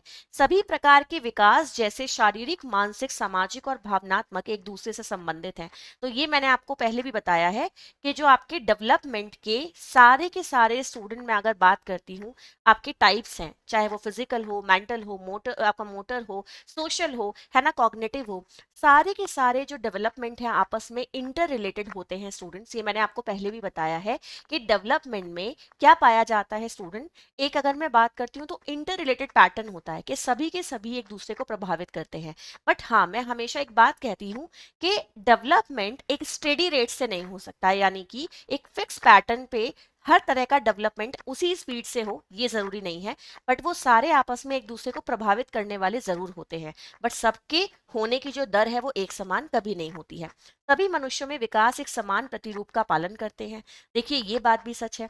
अगर हम बात करें इस स्टेटमेंट की, ये जो बेसिकली जो क्वेश्चन है ये आपका प्रिंसिपल ऑफ डेवलपमेंट से है, पहले तो ये समझ जाओ। तो सभी मनुष्य के विकास एक समान प्रतिरूप का पालन करते हैं, इसका मतलब ये है कि जो आपका डेवलपमेंट है वो एक सीक्वेंस में होता है और वो सीक्वेंस बदलता नहीं। फॉर एग्जाम्पल, एक छोटा बच्चा है, सबसे पहले स्टूडेंट उसमें क्या होगा, उसके जो ग्रॉस मोटर स्किल्स हैं वो डेवलप होंगे, उसके बाद ही फाइन मोटर स्किल्स डेवलप होंगे। ऐसा कभी नहीं होगा कि पहले फाइन मोटर स्किल्स डेवलप हो जाएं then gross motor skills develop हो। तो इसका मतलब क्या हुआ कि व्यक्ति भले ही अलग हो सकते हैं, सब में इंडिविजुअल डिफरेंसेस होते हैं, बट सभी में जो विकास की दर है वो भले ही एक समान ना हो, पर विकास का जो स्वरूप है, जो प्रारूप है, जो पैटर्न है वो एक जैसा होता है। ठीक है, नेक्स्ट क्वेश्चन है, शरीर के विभिन्न हिस्सों के लिए विकास समान दरों पर होता है। देखिए ये आपका स्टेटमेंट एक गलत स्टेटमेंट है। जो आपके शरीर के अलग अलग हिस्से होते हैं, सब में विकास की दर कभी भी एक समान नहीं होती, सब में अलग अलग होती है। ठीक है, सो यहाँ पे आपका सही आंसर ये बनेगा, विकास शरीर के मध्य भाग से परिधि की ओर होता है। ये तो आप जानते ही हैं, आपने पढ़ा भी है, प्रॉक्सिमल डिस्टल एंड सेफेलोकैजुअल, है ना। सो ये आपका एक पॉजिटिव स्टेटमेंट है। तो ये 3 आपके स्टूडेंट यहाँ पे पॉजिटिव स्टेटमेंट थे एंड ये एक नेगेटिव स्टेटमेंट था। तो ऑप्शन नंबर 3 आपका यहाँ पे सही आंसर हो जाएगा। आइए नेक्स्ट क्वेश्चन की तरफ बढ़ेंगे। अगेन क्वेश्चन स्टूडेंट कौन सा है आपका, ह्यूमन डेवलपमेंट से है। ज्ञानात्मक विकास के बारे में निम्नलिखित में से कौन सा कथन सत्य है। तो यहाँ पे स्टूडेंट कॉग्निटिव डेवलपमेंट की बात चल रही है और उससे रिलेटेड एक सही स्टेटमेंट आपसे पूछा गया है। ऑप्शंस देखिएगा, बच्चे किस प्रकार सीखते हैं और सूचना का उपयोग करते हैं, यह उससे संबंधित है। इसमें सकल मोटर कौशल और ठीक मोटर कौशल शामिल है। यह सामाजिक कौशल विकसित करता है। यह इस बात पर केंद्रित है कि भावनाओं को कैसे विकसित किया जाता है। भाई इस क्वेश्चन में कुछ समझने की जरूरत नहीं है, जहां भावना है वहां तो इमोशनल डेवलपमेंट है, तो ये तो गलत हो गया खुद ही। यह सामाजिक कौशल विकसित करता है, भाई जहां सोशल है वहां कॉग्निटिव कैसा, तो ये खुद ब खुद गलत हो गया। इसमें सकल मोटर कौशल, भाई जहां मोटर डेवलपमेंट है, गत्यात्मक विकास है, वहां कॉग्निटिव कैसे हो सकता है। तो स्टूडेंट ये सारे स्टेटमेंट आपके क्या हो जाएंगे, यहाँ पे गलत हो जाएंगे। और इस क्वेश्चन का सही आंसर क्या बनेगा स्टूडेंट, क्वेश्चन का सही आंसर होगा आप लोगों का कि बच्चे किस प्रकार सीखते हैं और सूचना का उपयोग करते हैं, यह उससे संबंधित है। स्टूडेंट कॉग्निटिव डेवलपमेंट आपके कॉग्निशन से रिलेटेड है, आपके परसेप्शन से, आपके अवधारणाओं को बनाने से, आपके चीजों को रिकॉल करने से, आपकी मेमोरी से, है ना, आपकी थिंकिंग से, आपके थॉट से, इन सब चीजों से रिलेटेड है। तो यहाँ पे सही आंसर बनेगा ऑप्शन नंबर 1। आइए नेक्स्ट क्वेश्चन देखेंगे। ये मेरा फेवरेट क्वेश्चन है एंड ये मेरा फेवरेट सब्जेक्ट भी है। सो टेक्सटाइल का क्वेश्चन है, को तंतुओं की रानी के रूप में जाना जाता है, यानी कि आपको बताना है कि क्वीन ऑफ फाइबर के रूप में आप किसे जानते हो। और ये मैंने स्टूडेंट आपको बहुत बार कराया है क्वेश्चन कि क्वीन ऑफ फाइबर होता है हमारा सिल्क। ये ध्यान रखिएगा, रेशम को कहा जाता है रेशों की रानी और कपास को कहा जाता है रेशों का राजा। रट लो, ये क्वेश्चन बहुत बढ़िया है। ठीक है, सो सिल्क क्या है student, queen of fibre, and cotton है आपका किंग ऑफ फाइबर। ठीक है, ये ध्यान रखिएगा, सिल्क बहुत ज्यादा एक डेलिकेट फाइबर माना जाता है स्टूडेंट्स, आप लोग जानते हैं, एक तरीके का प्रोटीन फाइबर होता है, ठीक है, जो सिल्क है एक तरीके का प्रोटीन फाइबर होता है स्टूडेंट। ये हमें एक किससे मिलता है, कीड़े से मिलता है, जो कि आपका अलग अलग डिफरेंट डिफरेंट काइंड ऑफ जो सिल्क होते हैं उसके अकॉर्डिंग जो कीड़ा है उसकी फीडिंग होती है। कुछ ओक के पत्ते खाते हैं, कुछ शहतूत के पत्ते खाते हैं, उस तरह से आपका क्या होता है, जो सिल्क है वो हमें प्राप्त होता है, ठीक है। सिल्क का जो पूरा स्टूडेंट प्रोडक्शन का कल्चर है उसको सेरीकल्चर के नाम से जाना जाता है, ये भी ध्यान रखिएगा, ये भी एक इंपॉर्टेंट पॉइंट है और यहाँ से भी एग्जाम में क्वेश्चन बन जाता है। आइए नेक्स्ट क्वेश्चन देखते हैं, आप लोगों के सामने है, which of the following is not one of the major values classified by Parker. अब ये क्वेश्चन हमारा स्टूडेंट एफआरएम का क्वेश्चन है, यानी कि फैमिली रिसोर्स मैनेजमेंट का क्वेश्चन कह लो, या रिसोर्स मैनेजमेंट का क्वेश्चन कह लो, या होम मैनेजमेंट कह लो, बात एक ही है। सो होम मैनेजमेंट का क्वेश्चन है स्टूडेंट, आप सभी को पता है कि मोटिवेटिंग फैक्टर ऑफ मैनेजमेंट क्या होते हैं, जो हमारे गृह प्रबंध में हमारी प्रबंध प्रक्रिया के उत्प्रेरक तत्व माने जाते हैं, वो वैल्यू, स्टैंडर्ड एंड गोल्स माने जाते हैं, यानी कि मूल्य, लक्ष्य और स्तर, ये तीन आपके क्या है student, motivating factor of management होते हैं। सो वैल्यू क्या है स्टूडेंट, वैल्यू वो है जो ग्रहण करने वाले के लिए जरूरी है। मानवीय व्यवहार को प्रेरणा देने वाले तत्व कौन होते हैं स्टूडेंट्स, आपके मूल्य होते हैं, ठीक है। सो यहाँ पार्कर के अकॉर्डिंग जो मूल्य का क्लासिफिकेशन है, पार्कर ने जितनी वैल्यूज बताई हैं उनमें से आपको चूज करना है कि कौन सी ऐसी वैल्यू है जो कि पार्कर के अकॉर्डिंग नहीं है। तो स्टूडेंट पहले तो मैं आपको बता दूं कि पार्कर ने टोटल 9 वैल्यूज बताई हैं और यहाँ पे सही आंसर जाएगा वेल्थ। जो वेल्थ है पार्कर ने उसको अपने मूल्य में इंक्लूड नहीं किया है। आगे बढ़ते हैं, क्वेश्चन नेक्स्ट देखते हैं आपका, बाल विकास के संदर्भ में प्रॉक्सिमोडिस्टल क्रम का अर्थ क्या है। मैंने आपको बताया था ना कि जो डेवलपमेंट होता है स्टूडेंट वो दो तरह से होता है, एक होता है प्रॉक्सिमोडिस्टल, एक होता है सेफेलोकैटविल। तो प्रॉक्सिमोडिस्टल का मतलब है स्टूडेंट केंद्र से परिधि की ओर, यानी कि अंदर से बाहर की ओर जब आपका विकास होगा तो वो प्रॉक्सिमोडिस्टल होता है। और सेफेलोकैटविल का मतलब है स्टूडेंट कि जब आपका विकास सिर से पैर की तरफ होता है, ठीक है, तो वो आपका क्या कहलाता है स्टूडेंट, आपका सेफेलोकैटविल कहलाता है। यहाँ क्वेश्चन का आंसर सीधे सीधे समझ में आ रहा है, ऑप्शन नंबर 1 आपका सही आंसर हो जाएगा। आइए नेक्स्ट क्वेश्चन देखते हैं, आपके सामने है, एक बच्चा हाथ में मिलने वाली चीजों को नष्ट करने का व्यवहार प्रदर्शित करता है, निम्नलिखित में से इस व्यवहार का अर्थ क्या हो सकता है। बच्चा असहाय महसूस कर रहा है, बच्चा ध्यान भंग कर रहा है, या ध्यान मांग रहा है, ठीक है। ऑप्शन है स्टूडेंट, बच्चा ध्यान मांग रहा है कि बच्चा अटेंशन चाहता है, ठीक है, बच्चा बिल्कुल हेल्पलेस महसूस कर रहा है, बच्चा क्या चाहता है, अटेंशन चाहता है, या बच्चा थका हुआ महसूस कर रहा है। तो क्वेश्चन का आंसर क्या बनेगा स्टूडेंट, एक बच्चा हाथ में मिलने वाली हर चीज को नष्ट कर रहा है, तो स्टूडेंट वो थका हुआ तो महसूस नहीं करेगा। वो ऐसा क्यों कर रहा है स्टूडेंट्स, ध्यान से देखिएगा, क्योंकि वो अपने आप को हेल्पलेस फील कर रहा है और वो आपका अटेंशन चाहता है। जब आप ऐसा नहीं करोगे इसलिए वो चीजों को फेंक के तोड़ के वो आपका ध्यान चाहता है। ये जो स्टूडेंट आपको यहाँ पे दिख रहा है ना क्वेश्चन में, दो पॉइंट्स, ये ज्यादातर उन बच्चों में देखने के लिए मिलते हैं जो बच्चे किसी ना किसी तरह की डिसेबिलिटी से पीड़ित होते हैं, उन बच्चों में ऐसे सिम्टम आपको ज्यादा देखने के लिए मिलते हैं। आइए नेक्स्ट क्वेश्चन देखते हैं, आप लोगों के सामने है, क्वेश्चन है स्टूडेंट्स, अच्छे से देखिएगा, निम्नलिखित में से कौन सा जो कथन है, क्वेश्चन ध्यान से देख लीजिए स्टूडेंट, निम्नलिखित में से कौन सा कथन खादी के लिए सही नहीं है। अब स्टूडेंट यहाँ पे आप लोग जानते हैं ये जो खादी है, ठीक है, ये आपका क्या होता है, एक आपका कपड़ा है, खादी का कपड़ा कहते हैं ना, और ये हैंडलूम में बहुत ज्यादा यूज होता है, यानी कि जितनी चीजें आपकी हैंडलूम आइटम होते हैं, चाहे हम बैग्स बनाते हैं, आपके कुछ ऐसे अलग अलग तरीके के स्टूडेंट हम क्राफ्ट के आइटम बनाते हैं, वहां पे खादी बहुत ज्यादा यूज होता है ना। आप लोगों ने सुना भी होगा कि खादी को गांधी जी के थ्रू बहुत प्रमोट किया गया था। आपको पता भी है केवीआईसी का नाम भी आप लोगों ने सुना होगा, खादी विलेज इंडस्ट्रियल कमीशन, अलग से स्टैब्लिश किया गया था जो कि खादी के प्रमोशन से लिए और खादी से रिलेटेड एक्टिविटीज को प्रमोट करने के लिए था। तो स्टूडेंट यहाँ पे आपको बताना है इससे रिलेटेड एक सही स्टेटमेंट कौन सा नहीं है जो खादी से मैच नहीं करता है। खादी हाथ काता सूत से बनाए कपड़ा होता है, ये तो स्टूडेंट एक सही स्टेटमेंट है ना। जो आपका खादी है, खादी आंदोलन गांधी जी द्वारा शुरू किया गया था, देखिए ये तो मैंने अभी आपको बताया भी था। जो खादी विलेज इंडस्ट्रियल कमीशन है, आपको मैंने बताया था ना, गांधी जी के द्वारा स्टैब्लिश किया गया था, उन्होंने बहुत सारे ऐसे मूवमेंट किए जिससे कि खादी को प्रमोशन मिले। एंड खादी एक ऐसा कपड़ा है जिसे हथकरघा पर बुना जाता है, तो हैंडलूम के काम में आपका यूज होता है, ये भी मैंने आपको बताया। तो स्टूडेंट यहाँ क्वेश्चन का आंसर बनेगा, खादी में एक चिकनी बनावट और चिकनापन महसूस होता है।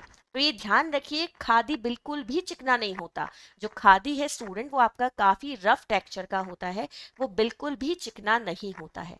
तो क्वेश्चन का आंसर है ऑप्शन नंबर 2। आइए नेक्स्ट क्वेश्चन देखते हैं, आप लोगों के सामने है। निम्नलिखित कथनों में से कौन सा सत्य नहीं है?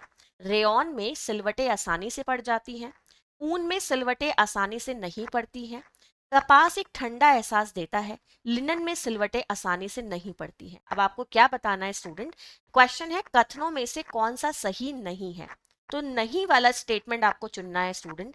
रेयॉन में सिलवटें आसानी से पड़ जाती हैं, ये स्टेटमेंट एक सही स्टेटमेंट है स्टूडेंट। एंड क्यों है ये जान लीजिए, क्योंकि रेयॉन क्या है स्टूडेंट? एक रीजनरेटेड फाइबर है, एक पुनः निर्मित रेशा।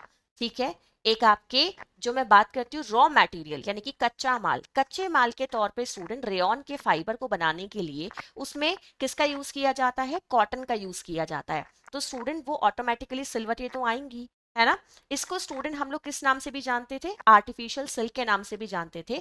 और ये एक ऐसा फाइबर है स्टूडेंट जिसको ये कहा जाता है कि ये सनलाइट को रिफ्लेक्ट करता है, तो इसलिए इसे किस नाम से जाना जाता है? आर्टिफिशियल सिल्क के नाम से भी जाना जाता है। ऊन में सिलवटें आसानी से नहीं पड़ती हैं, भाई ये स्टेटमेंट क्या है स्टूडेंट आपका? ये आपको क्या बताना है स्टूडेंट? गलत स्टेटमेंट बताना है। तो ये बात भी सच है कि ऊन में सिलवटें आसानी से नहीं पड़ती हैं। कपास एक ठंडा एहसास देता है, भाई कॉटन को हम गर्मियों में ज्यादा यूज करते हैं ना, क्यों? क्योंकि वो हमें ठंडक का आभास देता है, पसीना आसानी से एब्जॉर्ब कर लेता है। ठीक है, इसलिए हम करते हैं। लिनन में सलवटें आसानी से नहीं पड़ती हैं। स्टूडेंट ये स्टेटमेंट आपका एक गलत स्टेटमेंट है। वाई? क्योंकि लिनन भी एक सेल्यूलोजिक फाइबर है, और सेल्यूलोजिक फाइबर होने की वजह से ये बहुत ज्यादा चांसेस होते हैं स्टूडेंट कि उसमें सलवटें आसानी से पड़ जाएंगी। तो लिनन में सलवटें आसानी से नहीं पड़ती, ये आपका एक गलत स्टेटमेंट है, और यही इस क्वेश्चन का सही आंसर है। आइए नेक्स्ट क्वेश्चन देखेंगे, आप लोगों के सामने है। सभी तंतुओं में सबसे छोटे कौन होते हैं? देखिए मैं आपको बता दूं स्टूडेंट कि जो आपके तंतु होते हैं दो तरह के होते हैं, एक होते हैं स्टेपल फाइबर, एक होते हैं फिलामेंट फाइबर। फिलामेंट फाइबर जो होते हैं वो लंबे रेशे होते हैं स्टूडेंट, एंड जो आपके स्टेपल फाइबर होते हैं वो छोटे रेशे होते हैं। अब यहाँ पे अगर मैं बात करती हूँ स्टूडेंट एक्रिलिक की, तो वो एक फिलामेंट फाइबर है। अगर मैं बात करती हूँ रेयॉन की, तो वो एक फिलामेंट फाइबर है। मैं ऊन की बात करती हूँ स्टूडेंट, तो भले ही वो एक स्टेपल फाइबर है, बट वो कॉटन से बड़ा होता है। क्वेश्चन का आंसर बनेगा कॉटन। जो कॉटन है स्टूडेंट वो सबसे छोटे होते हैं। ठीक है, जो कॉटन का आपका तंतु है स्टूडेंट वो सबसे छोटा तंतु माना जाता है। ठीक है, आइए नेक्स्ट क्वेश्चन देखते हैं, आप लोगों के सामने है। क्वेश्चन है, उबले अंडे में हरे वलय के निर्माण के लिए कौन से पोषक तत्व जिम्मेदार होते हैं? आपको पता है स्टूडेंट, जो बॉइल्ड एग होता है उसमें एक ग्रीन रिंग बन जाती है ना, अंदर की तरफ जो यॉक होता है, यॉक के ऊपर क्या बन जाता है स्टूडेंट? एक ग्रीन कलर का सर्कल बन जाता है ना। क्यों बनता है? उसके लिए आपको रिस्पॉन्सिबल न्यूट्रिएंट्स बताने हैं। तो ऑप्शन है आपके पास iron, protein, hydrogen, sulphur and copper. Question का आंसर क्या बनेगा स्टूडेंट्स? ध्यान से देख लीजिएगा। अब इस क्वेश्चन को समझने के लिए आपको सिंपल सी बात है, क्वेश्चन के आंसर्स को देखना है। आयरन अवेलेबल है, प्रोटीन अवेलेबल है, हाइड्रोजन है, सल्फर है एंड कॉपर है।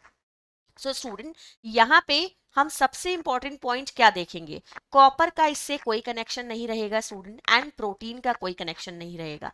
इन दोनों को एलिमिनेट कर देना है, तो आपका आंसर है आयरन, हाइड्रोजन एंड सल्फर। इन तीनों की वजह से स्टूडेंट क्या बनता है? अंडे में ग्रीन रिंग फॉर्मेशन होता है। ये क्वेश्चन बहुत इंपॉर्टेंट क्वेश्चन है, इसको अच्छे से याद कर लीजिएगा, कभी ये इस वाले एग्जाम में ना आ जाए आपके। नेक्स्ट क्वेश्चन आपके सामने है स्टूडेंट्स, ध्यान से देखिएगा। निम्नलिखित खाद्य पदार्थों को प्रति 100 ग्राम सोडियम सामग्री के अनुसार बढ़ते हुए क्रम में लगाइएगा।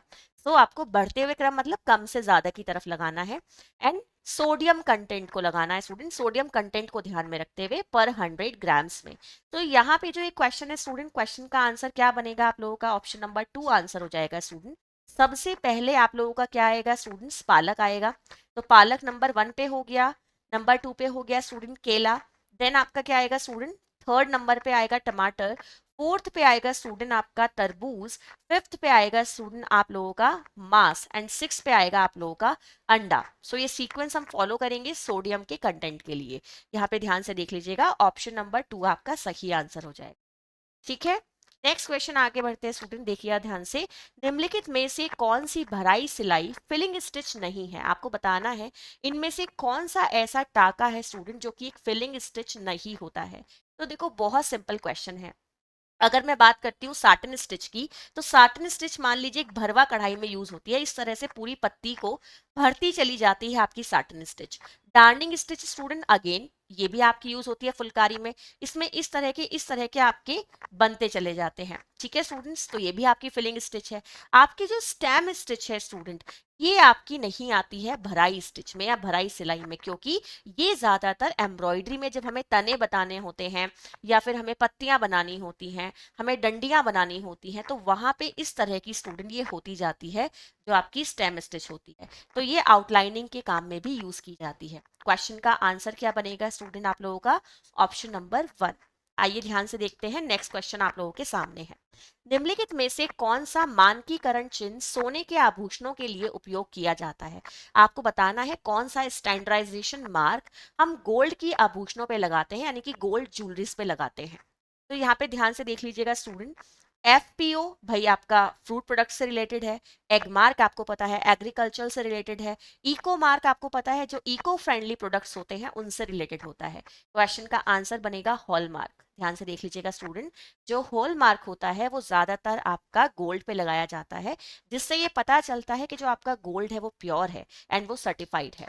ठीक है, नेक्स्ट क्वेश्चन देखिए आप लोगों के सामने है। निम्नलिखित कथनों में से कौन सा कथन सत्य नहीं है? अगेन नहीं वाला स्टेटमेंट चुनना है, तो ध्यान से देखिएगा। रेशम सिल्क ऊन से कमजोर है, ऊन एक कमजोर तंतु रेशा है। ठीक है, सत्य नहीं है, नहीं वाला स्टेटमेंट चुनना है, तो ऊन एक कमजोर तंतु है, ये बात सही है स्टूडेंट्स। कृत्रिम तंतु सिंथेटिक फाइबर आसानी से आग पकड़ लेते हैं, ये बात भी सही है। रेयॉन तंतु प्रकृति में ताप सुथ्य होते हैं। ठीक है, सो ये भी आपका एक सही स्टेटमेंट है। गलत स्टेटमेंट क्या है स्टूडेंट? रेशम सिल्क ऊन से कमजोर है, क्योंकि ऊन तो खुद ही कमजोर है, सिल्क उससे ज्यादा मजबूत है। तो यही स्टूडेंट आपका क्या हो जाएगा, एक जो गलत स्टेटमेंट है वो हो जाएगा। आइए नेक्स्ट क्वेश्चन देखते हैं, आप लोगों के सामने है स्टूडेंट्स। क्वेश्चन है, निम्नलिखित में से किस स्रोत को पारिवारिक आय बोल सकते हैं? इनमें से कौन से ऐसे सोर्सेज हैं स्टूडेंट जिसे आप फैमिली इनकम के तौर पे कंसीडर कर सकते हो? ऑप्शन ध्यान से देख लीजिएगा। बैंक से प्राप्त होने वाला ब्याज, किराया एंड परिवार के सदस्यों का वेतन। तो देखिए स्टूडेंट, सैलरी को सबसे पहले इंसान अपनी पारिवारिक आय में काउंट करता है। अगर उसने कोई बड़ा घर बना दिया है और उसके सारे कमरों को वो रेंट पे दे दे और किराया उसे मिलता रहे, तो ये भी एक इनकम का टाइप होता है। एंड बैंक से प्राप्त होने वाला ब्याज, उसने अगर बहुत सारा धन इकट्ठा करके बैंक में डाल दिया है और हर महीने उसे बैंक ब्याज दे रहा है, तो ये तीनों चीजों को आप किस चीज में इंक्लूड कर सकते हैं? अपनी फैमिली इनकम में इंक्लूड कर सकते हैं। आइए नेक्स्ट क्वेश्चन देखिए, आप लोगों के सामने है। निम्नलिखित में से कौन सी जानकारी को उत्पाद के लेबल पर उकेरा या मुद्रित होना चाहिए? आपको बताना है, अगर आप कोई प्रोडक्ट खरीदते हो तो उसकी जो पैकिंग है उस पे इनमें से क्या चीजें मेंशन होनी चाहिए?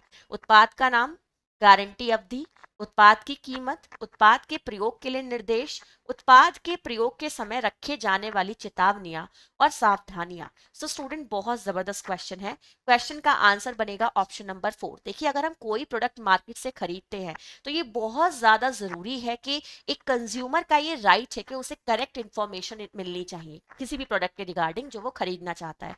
तो भाई क्या नाम है, कब तक यूज कर सकते हैं, कब उसको तैयार किया गया है, किस कंडीशन में आपको उसे स्टोर रखना है, उसका प्राइस क्या है। ठीक है, आपको उसे यूज करना है तो कुछ गाइडलाइंस होती हैं वो मेंशन होनी चाहिए, है ना। और अगर आप उसे यूज कर रहे हो तो कुछ प्रिकॉशंस अगर ध्यान में रखने हैं। सो ये सारी चीजें क्लियरली प्रोडक्ट के पैकेट पे मेंशन होनी चाहिए। आइए नेक्स्ट क्वेश्चन देखते हैं स्टूडेंट, आप लोगों के सामने है।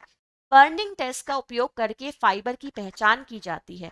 निम्नलिखित में से कौन सा तंतु लौ के निकट आने पर सिकुड़ जाता है? देखिए, जो टेक्सटाइल सब्जेक्ट है आपका, वहां पे आपको ये टेस्टिंग पढ़ाई जाती है कि अगर हमें फाइबर को टेस्ट करना है स्टूडेंट्स, तो बहुत सारे अलग अलग तरीके के टेस्ट होते हैं, जैसे माइक्रोस्कोपिक टेस्ट होता है, बर्निंग टेस्ट होता है, केमिकल टेस्ट होता है, विजुअल टेस्ट होता है ना, आपका फीलिंग टेस्ट होता है, बहुत सारे टेस्ट किए जाते हैं। तो आपको उनमें से बर्निंग टेस्ट के बारे में बताना है, जिसे ज्वलन टेस्ट के नाम से भी जानते हैं, ज्वलन परीक्षण के नाम से भी जानते हैं, कि अगर हम किसी फाइबर को जला रहे हैं तो हम उसकी राख को देख के, उसकी लौ को देख के, उसके जलने के तरीके को देख के, उसकी दुर्गंध को देखकर ये बताते हैं स्टूडेंट्स कि ये कौन सा फाइबर होगा। ये फाइबर आइडेंटिफिकेशन का एक पार्ट होता है। ठीक है, सो यहाँ पे आपका क्वेश्चन था कि ऐसा कौन सा तंतु है जो कि आग के कांटेक्ट में आने पे सिकुड़ जाएगा। तो देखिए वो सिकुड़ेगा जिसके अंदर प्लास्टिक होगी, ये ध्यान रखिएगा। जिसके अंदर थोड़ी भी प्लास्टिक होगी वो खुद ब खुद सिकुड़ेगा। और सिंथेटिक फाइबर जो होते हैं स्टूडेंट, आपके मैनमेड फाइबर जो होते हैं, वो ज्यादातर ऐसा करते हैं। ठीक है, आपका क्वेश्चन का आंसर बनेगा नायलॉन।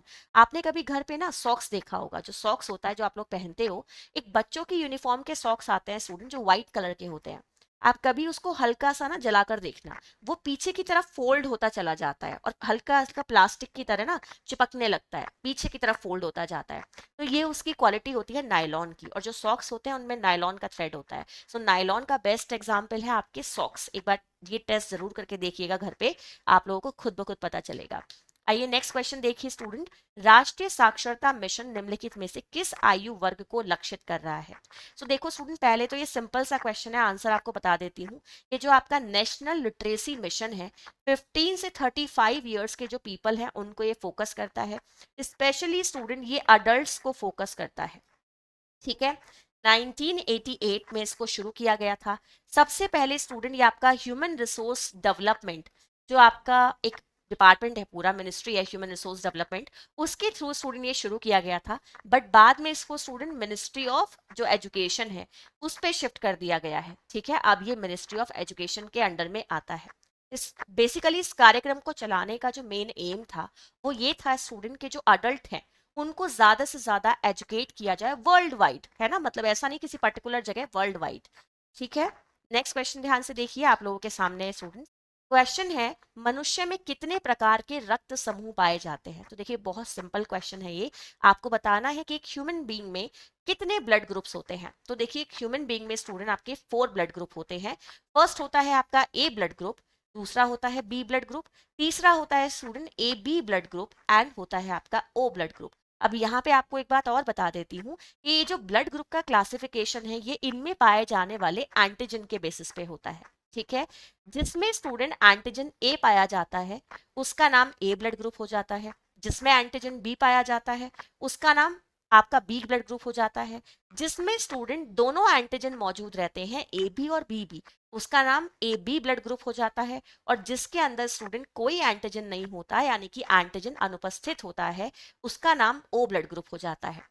यहाँ पे एक बात आपको और बता देती हूँ कि जो आपका ए बी होता है स्टूडेंट, इसको हम यूनिवर्सल रिसेप्टर कहते हैं, यानी कि स्टूडेंट ये कौन होता है, सर्वग्राही होता है, सबसे रक्त को ले सकता है। और जो आपका ओ ब्लड ग्रुप है स्टूडेंट, ये आपका यूनिवर्सल डोनर होता है, यानी कि ये सर्वदाता होता है, ये सबको रक्त दे सकता है। एलएसबी का जो हम लोग अपना ऑफिशियल पेपर पूरा का पूरा सॉल्व कर रहे हैं, उसका 4th डिसिप्लिन मैं आप लोगों को कराने वाली हूँ होम साइंस सब्जेक्ट का। यानी कि हम 4th वाला जो सेक्शन है वो यहाँ पे अपना आप कवर अप करना शुरू करेंगे। तो जल्दी से सेशन को लाइक शेयर कर दीजिएगा, और सारे के सारे सेशन आप लोगों ने जो प्रीवियस देखे हैं वो भी मुझे बताइएगा आप लोगों को कैसे लगे, वीडियो पे कमेंट करके बताइएगा। एंड आप लोगों का आज इस पार्ट के बाद इसका एक लास्ट पार्ट और रह जाएगा जिसको हम कल कवर अप कर लेंगे, और ये पेपर आप लोगों का पूरा कंप्लीट हो जाएगा। इसके बाद स्टूडेंट आप लोगों के लिए मैं इससे प्रीवियस ईयर का जो क्वेश्चन रहेगा वो आप लोगों के लिए लेकर आऊंगी। जो आपका जो प्रीवियस ईयर वाला क्वेश्चन पेपर रहेगा जो इससे पहला एग्जाम हुआ है, वो मैं आप लोगों को इसी तरह से सॉल्व करवाऊंगी, जिससे कि आप लोगों के लिए बहुत ज्यादा मदद हो जाए आने वाले एग्जाम के लिए। तो चलिए स्टूडेंट आज की क्लास को शुरू करते हैं। पहला क्वेश्चन आप लोगों के सामने है, तो जल्दी से देखिएगा और बताइएगा क्वेश्चन का आंसर यहाँ पे क्या होगा। देखिए क्वेश्चन है निम्नलिखित में से कौन सा कथन गलत है? आपको गलत वाला स्टेटमेंट चुनना है स्टूडेंट। तो ऑप्शन है आपके पास, एटीपी को कोशिका की ऊर्जा मुद्रा के रूप में जाना जाता है। ठीक है, ये बात सच है भाई, जो आपकी सेल होती है एटीपी को हम एनर्जी करेंसी के नाम से जानते हैं। ठीक है, किण्वन अवायवीय स्थितियों में होता है, यानी कि फर्मेंटेशन स्टूडेंट जो आपकी एनारोबिक कंडीशंस होती है, एनारोबिक, ठीक है ना, उनमें होता है। दूसरी बात, किण्वन सूक्ष्म जीवों द्वारा किया जाता है, यानी कि फर्मेंटेशन माइक्रो ऑर्गेनिज्म के द्वारा किया जाता है। तो ये तीनों स्टेटमेंट स्टूडेंट यहाँ पे जो दिए गए हैं ये आपके पॉजिटिव स्टेटमेंट हैं। क्वेश्चन का सही आंसर बनेगा कि आपका जो कौन सी होती है स्टूडेंट, एनारोबिक कंडीशन होती है उनमें उच्च ऊर्जा निर्गम होती है। ये स्टेटमेंट स्टूडेंट आप लोगों का एक गलत स्टेटमेंट हो जाएगा। यही आपका इस क्वेश्चन का सही आंसर बन जाएगा कि जो आपकी एनारोबिक कंडीशन होती है स्टूडेंट उनमें क्या होता है, ज्यादा ऊर्जा निर्मित होती है या ज्यादा ऊर्जा का निर्माण होता है। ये बात सही नहीं है, तो ये स्टेटमेंट आपका एक गलत स्टेटमेंट है। आइए नेक्स्ट क्वेश्चन की तरफ बढ़ेंगे। क्वेश्चन को एक बार अच्छे से पढ़ते हैं। क्वेश्चन दिया गया है, एक किशोर अपने दोस्तों को ये साबित करने की कोशिश कर रहा है कि वह बहुत मर्दाना है और यहाँ तक कि शराब, धूम्रपान और ड्रग्स भी लेता है। यह किस चीज का उदाहरण है? तो स्टूडेंट ये उदाहरण किस चीज का बनेगा?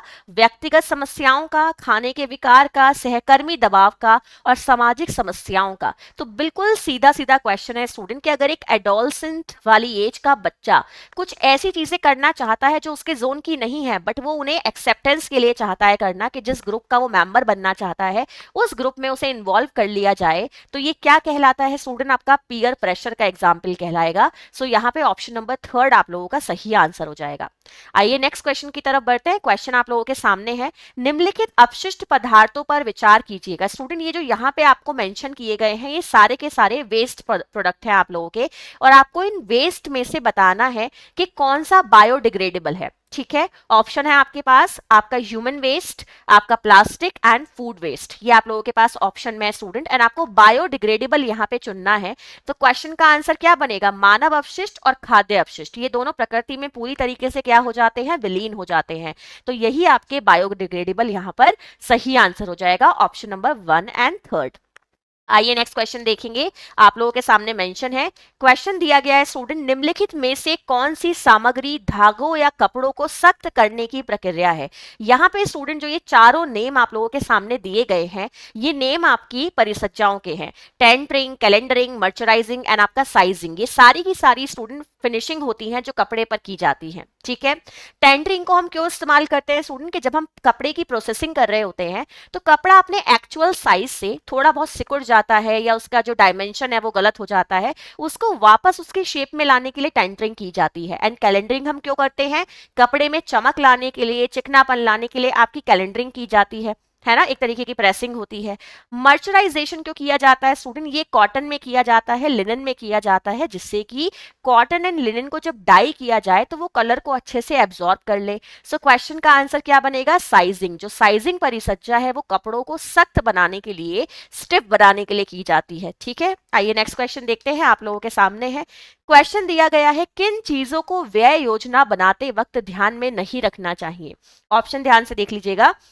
ऑप्शन आपके सामने है, कुल आय को ध्यान में रखते हुए राशि आवंटन करें, इससे धन तथा अन्य संसाधनों के कुशल प्रयोग में सहायता मिलेगी। तो भाई हमें अपने पूरे आय को ध्यान में रखते हुए तो क्या करना होता है? अपने खर्चे को बांटना होता है। तो ये तो एक पॉजिटिव स्टेटमेंट है ना। उस अवधि के लिए परिवार के सदस्यों की सभी आवश्यकताओं की सूची बनाएं, आपको लिस्ट भी बनानी पड़ेगी, है ना। जो जो चीजें आपको लगता है भाई घर के मेंबर्स के लिए रिक्वायर्ड है, आप उसकी लिस्ट भी बनाओगे।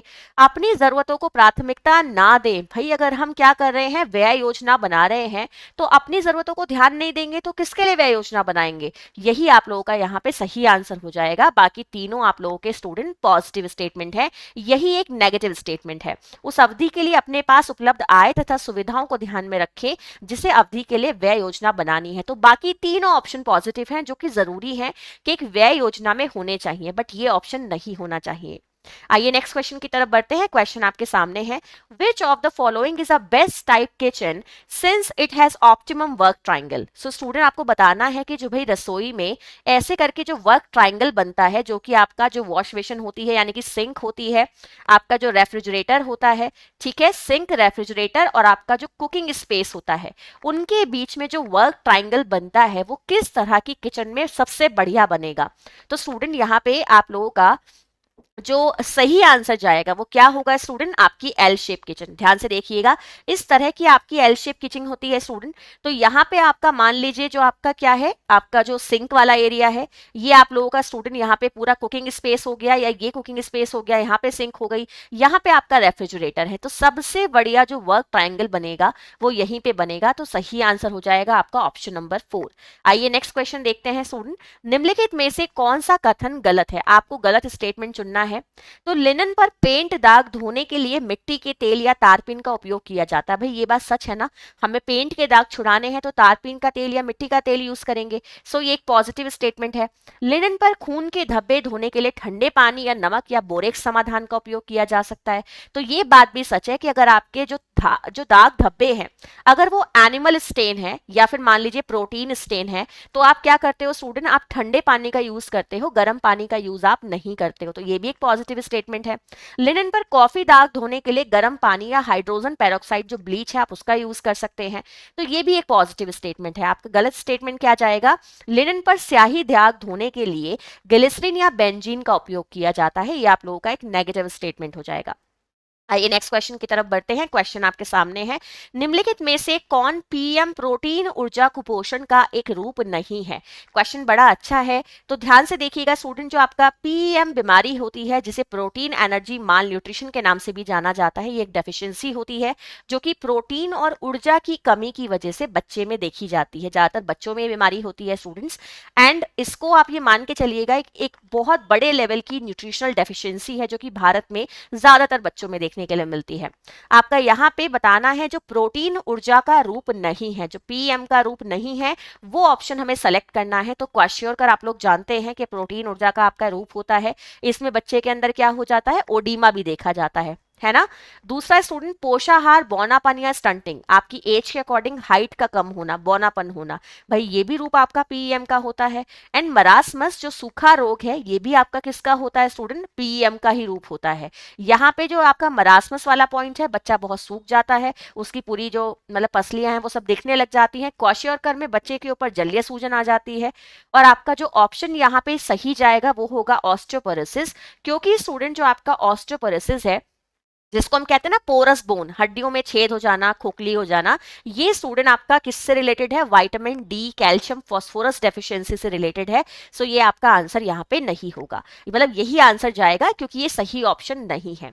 आगे नेक्स्ट क्वेश्चन देखिएगा स्टूडेंट आप लोगों के सामने, ये एक डेफिनेशन है, किसने व्यवहार संबंधी विकारों वाले बच्चों को परिभाषित किया है कि ये वे हैं जो सामाजिक रूप से अस्वीकार्य, व्यक्तिगत रूप से असंतुष्ट तरीके से अपने पर्यावरण के प्रति दीर्घकालिक और स्पष्ट रूप से प्रतिक्रिया करते हैं, लेकिन जिन्हें अधिक समय रूप से स्वीकार और व्यक्तिगत रूप से संतुष्टिदायक व्यवहार सिखाया जा सकता है। ये डेफिनेशन किसकी है स्टूडेंट, कोफा की है।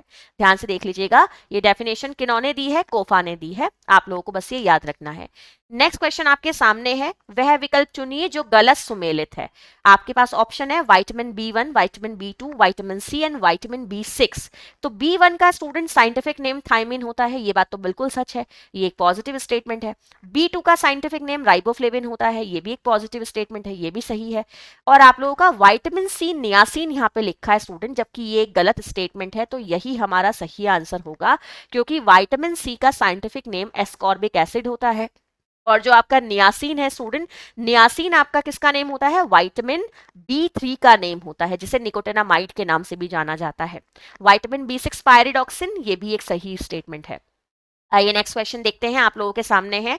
क्वेश्चन है स्टूडेंट, निम्नलिखित रोगों पर विचार कीजिएगा, हैजा, पीलिया, टाइफाइड, स्वच्छता के तरीकों को अपनाकर उपरोक्त में से किस रोग को रोका जा सकता है। तो भाई देखिए, ये तीनों बीमारियां स्टूडेंट आपकी, इनमें से हैजा जो है वो दूषित भोजन से है, पीलिया टाइफाइड दूषित जल से होता है, और चाहे जल वाली बीमारी हो, आपकी मिट्टी वाली बीमारी हो, या फिर स्टूडेंट भोजन वाली बीमारी हो, जो आपके ये कम्युनिकेबल डिसीज होते हैं ना, संक्रामक रोग होते हैं ना, जितना ज्यादा इनमें स्वच्छता रखेंगे उतना ही ज्यादा इनसे बचा जा सकता है। तो क्वेश्चन का आंसर बन जाएगा 1, 2, 3, यानी कि तीनों से बचा जा सकता है। आइए नेक्स्ट क्वेश्चन देखते हैं, आपके सामने है, adult rickets is cause due to deficiency of. आपको बताना है कि जो भी आपके अडल्ट लोग होते हैं, वयस्क लोग होते हैं, उनमें जो आपकी रिकेट्स प्रॉब्लम होती है वो किसकी कमी से देखी जाती है, कौन सा आपका विटामिन मिनरल कम होगा जिसकी वजह से अडल्ट्स में रिकेट्स होता है, यानी कि ऑस्ट्रोमलेशिया होता है, ये आपको बताना है। ठीक है, ऑप्शन ध्यान से देख लीजिएगा स्टूडेंट, पेंटाथोनिक एसिड तो आपको पता है विटामिन बी है, तो ये तो आंसर होगा नहीं। एस्कॉर्बिक एसिड मतलब नहीं बनेगा, यहाँ पे विटामिन सी नहीं होगा आपका। टोकेफेरॉल यानी कि विटामिन ई, ये भी स्टूडेंट आपका आंसर नहीं होगा। ये विटामिन ई है, ये विटामिन सी है, ये विटामिन आपका बी कॉम्प्लेक्स है। सही आंसर हो जाएगा आपका डाईहाइड्रोकोलेस्ट्रॉल, यानी कि ये विटामिन डी का एक टाइप है स्टूडेंट, और यही आपका सही आंसर हो जाएगा, क्योंकि आपको पता है कि जो अडल्ट्स में रिकेट्स होता है यानी कि ऑस्ट्रोमलेशिया होता है, वो vitamin D, calcium and phosphorus की वजह से होता है। चलिए आगे नेक्स्ट क्वेश्चन देखेंगे, आप लोगों के सामने है, क्वेश्चन है स्टूडेंट, निम्नलिखित में से किसने सफेद से काले रंग के 9 डिग्री मापक स्केल दिए हैं? तो काले से सफेद और मापक स्केल की बात चल रही है, वो भी कलर वैल्यू की, कलर वैल्यू के स्केल की बात चल रही है। सो स्टूडेंट जहां भी कलर वैल्यू स्केल आता है वहां पे डब्ल्यू रॉस का नाम सबसे पहले आता है, ये याद कर लीजिएगा। जो कलर वैल्यू का स्केल है स्टूडेंट, वो किसके द्वारा दिया गया है? रॉस महोदय के द्वारा दिया गया है। आइए नेक्स्ट क्वेश्चन देखेंगे। क्वेश्चन आपके सामने है। क्वेश्चन देखिएगा student, which of the following is the largest gland in the human body? मनुष्य के शरीर की सबसे बड़ी ग्रंथि कौन सी है? तो स्टूडेंट मनुष्य के शरीर की जो सबसे बड़ी ग्रंथि होती है वो लीवर होता है। ध्यान से देख लीजिएगा, मनुष्य के शरीर की सबसे बड़ी ग्रंथि लीवर होता है और ये मनुष्य के शरीर का सबसे बड़ा अंग भी होता है, ये भी आप ध्यान रखिए। आइए नेक्स्ट क्वेश्चन देखेंगे स्टूडेंट, आप लोगों के सामने क्वेश्चन है, कमरे की विशालता को सुनिश्चित करने के लिए कमरे की लंबाई उसकी चौड़ाई से ज्यादा नहीं होनी चाहिए। क्वेश्चन का आंसर बनेगा आपकी 11/2 गुना, यानी कि 11/2 गुना आपका यहाँ पे सही आंसर हो जाएगा। कमरे की विशालता को सुनिश्चित करने के लिए कमरे की लंबाई उसकी चौड़ाई से 11/2 गुना ज्यादा नहीं होनी चाहिए। ठीक है, आइए नेक्स्ट क्वेश्चन देखते हैं, आप लोगों के सामने है, मानव रक्त का कितने प्रतिशत प्रोटीन होता है? तो स्टूडेंट मानव रक्त में जो पाए जाने वाले प्रोटीन है ज्यादातर एल्ब्यूमिन एंड ग्लोबुलिन होते हैं। और स्टूडेंट जो आपके मानव रक्त से संबंधित जितने भी अध्ययन किए जाते हैं वो आपकी विज्ञान की एक शाखा जिसे हिमेटोलॉजी कहा जाता है उसमें किए जाते हैं। क्वेश्चन का आंसर बन जाएगा 6 to 8%। ध्यान से देख लीजिएगा स्टूडेंट, इस क्वेश्चन का आंसर बनेगा 6 to 8%। आइए नेक्स्ट क्वेश्चन की तरफ बढ़ते हैं। क्वेश्चन आपके सामने है, निम्नलिखित में से कौन सा टीका बच्चे को जन्म के समय दिया जाना चाहिए? बहुत बेसिक क्वेश्चन है, इम्यूनाइजेशन से आया है। जन्म के समय स्टूडेंट जो बच्चे को टीका लगाया जाता है वो टीका होता है बीसीजी का, जिसको हम बैसिलस कॉलमेट ग्लूसिन के नाम से भी जानते हैं। तो ध्यान से देख लीजिएगा, यही आप लोगों का यहाँ पे सही आंसर हो जाएगा। आइए नेक्स्ट क्वेश्चन की तरफ बढ़ेंगे स्टूडेंट। क्वेश्चन आपके सामने है, पीला, पीला हरा, बैंगनी और लाल बैंगनी रंग का संयोजन किसका एक उदाहरण है?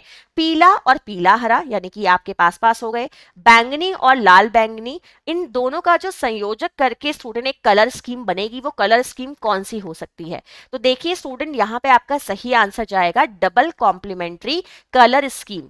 जब स्टूडेंट आप क्या करते हो, मान लीजिए आपका रंग चक्र है, ठीक है, कलर व्हील है, इस कलर व्हील के स्टूडेंट आप क्या करेंगे, जो आपके ये कलर व्हील में पास पास वाले रंग होते हैं, ठीक है, इस तरह से ध्यान से देखिएगा।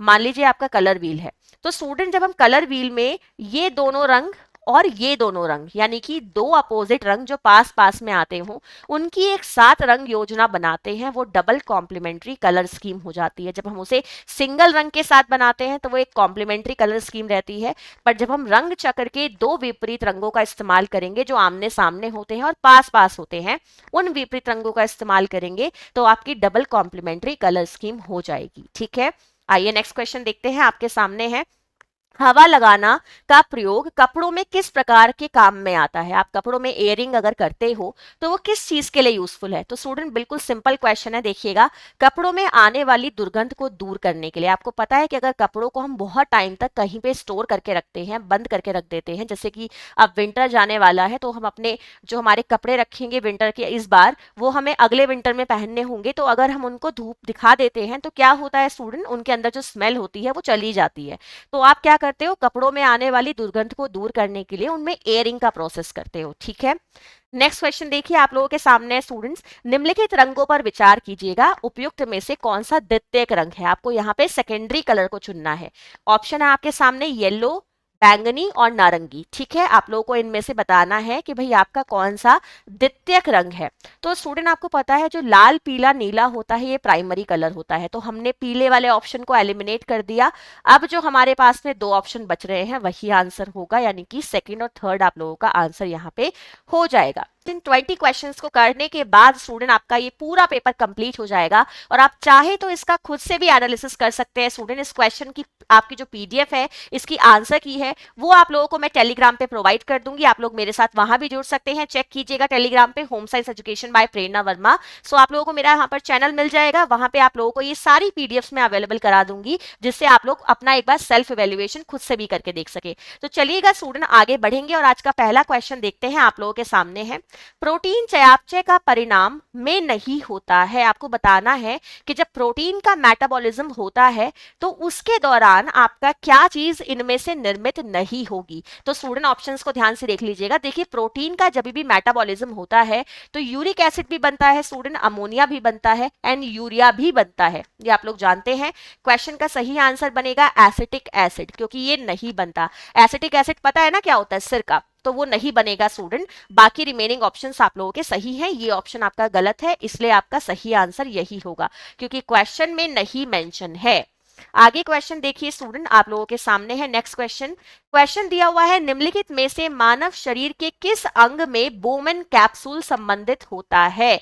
तो भाई आपका जो ये, अगर हम बात करते हैं स्टूडेंट नेफ्रॉन की, बोमन कैप्सूल की, ठीक है, तो ये किससे संबंधित है, ये आपके स्टूडेंट किडनी से संबंधित होते हैं। एक कप जैसा स्ट्रक्चर होता है स्टूडेंट जिसको हम बोमन कैप्सूल कहते हैं, और ये आपका किडनी में पाया जाता है। ठीक है, आपको पता है किडनी संख्या में 2 होती हैं, कहा जाता है भाई सेम के बीच के समान आकृति आपकी किडनी की होती है। आइए नेक्स्ट क्वेश्चन देखते हैं, आपके सामने है मछली के जिगर का तेल, यानी कि जो आपका फिश लिवर ऑयल है, ठीक है, वो किस चीज का एक बेस्ट सोर्स होता है। फिश लिवर ऑयल आपको बताना है किस चीज का बेस्ट सोर्स होता है, विटामिन ए का, विटामिन ए और डी का, विटामिन सी का, या फिर विटामिन बी और सी का। सो स्टूडेंट यहाँ पे सही आंसर क्या बनेगा, विटामिन ए और डी आप लोगों का सही आंसर हो जाएगा, क्योंकि आपको पता है कि मछली में क्या होता है, विटामिन ए होता है इन द फॉर्म ऑफ किस में, रेटिनॉल की फॉर्म में। तो स्टूडेंट यहाँ पे ए और डी आपका सही आंसर हो जाएगा। आइए नेक्स्ट क्वेश्चन की तरफ बढ़ेंगे, क्योंकि मछली में विटामिन ए भी होता है आपके रेटिनॉल की फॉर्म में, और विटामिन डी भी पाया जाता है। आइए नेक्स्ट क्वेश्चन देखेंगे। क्वेश्चन आपके सामने है निम्नलिखित में से किसमें एक खुला परिसंचरण तंत्र होता है, यानी कि ओपन सर्कुलेटरी सिस्टम किस में पाया जाता है। तो स्टूडेंट पहले मैं आप लोगों को बता दूं कि जो ओपन सर्कुलेटरी सिस्टम है वो होता क्या है आखिर। स्टूडेंट जो ओपन सर्कुलेटरी सिस्टम है, आपके 2 तरह के सर्कुलेटरी सिस्टम होते हैं, एक क्लोज सर्कुलेटरी सिस्टम होता है, एक ओपन सर्कुलेटरी सिस्टम होता है। जो आपका क्लोज सर्कुलेटरी सिस्टम होता है स्टूडेंट, उसमें जो पूरा ब्लड फ्लो होता है वो आपका आर्टरीज, वेन्स, ब्लड वेसल्स में होता है, ठीक है, धमनी, शिराओं और रक्त वाहिकाओं में होता है। और जो स्टूडेंट आपका क्या होता है, जो ओपन सर्कुलेटरी सिस्टम होता है स्टूडेंट, वहां पे ऐसा नहीं होता, ब्लड आपका एक तरीके से फ्री मैनर में फ्लो होता है। सो ये किस में पाया जाता है स्टूडेंट, तिलचट्टे में पाया जाता है। ध्यान से देख लीजिएगा, आपका सही आंसर हो जाएगा ऑप्शन नंबर 3। आइए नेक्स्ट क्वेश्चन की तरफ बढ़ेंगे, आप लोगों के सामने है क्वेश्चन दिया है स्टूडेंट निम्नलिखित में से कौन सा समय नियोजन का चरण नहीं है, टाइम प्लानिंग का आपको बताना है कौन सा स्टेप नहीं है।